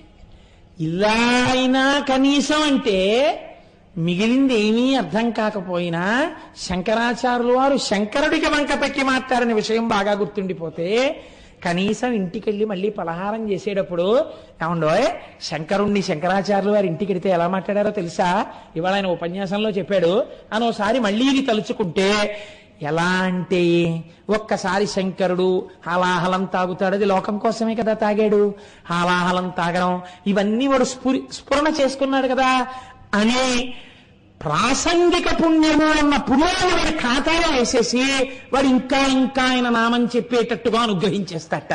కాబట్టి హరా, మా పాపములు తీయడం కోసం ఎంత కారుణ్యమూర్తివయ్యా, ఎంత సులభుడవయ్యా శంకర.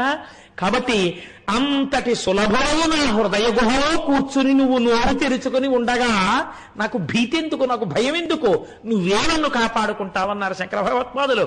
కాబట్టి అటువంటి ఆనంద తాండవమూర్తి యొక్క అనుగ్రహము మనకు కలిగి మనుష్య జన్మ యొక్క ప్రయోజనము నెరవేరేటట్టుగా నిర్హేతుక కృపాకటాక్ష వీక్షణముల చేత ఈశ్వరానుగ్రహము మన యందు ప్రసరింపబడాలని ఆ సర్వేశ్వరుణ్ణి ప్రార్థన చేస్తూ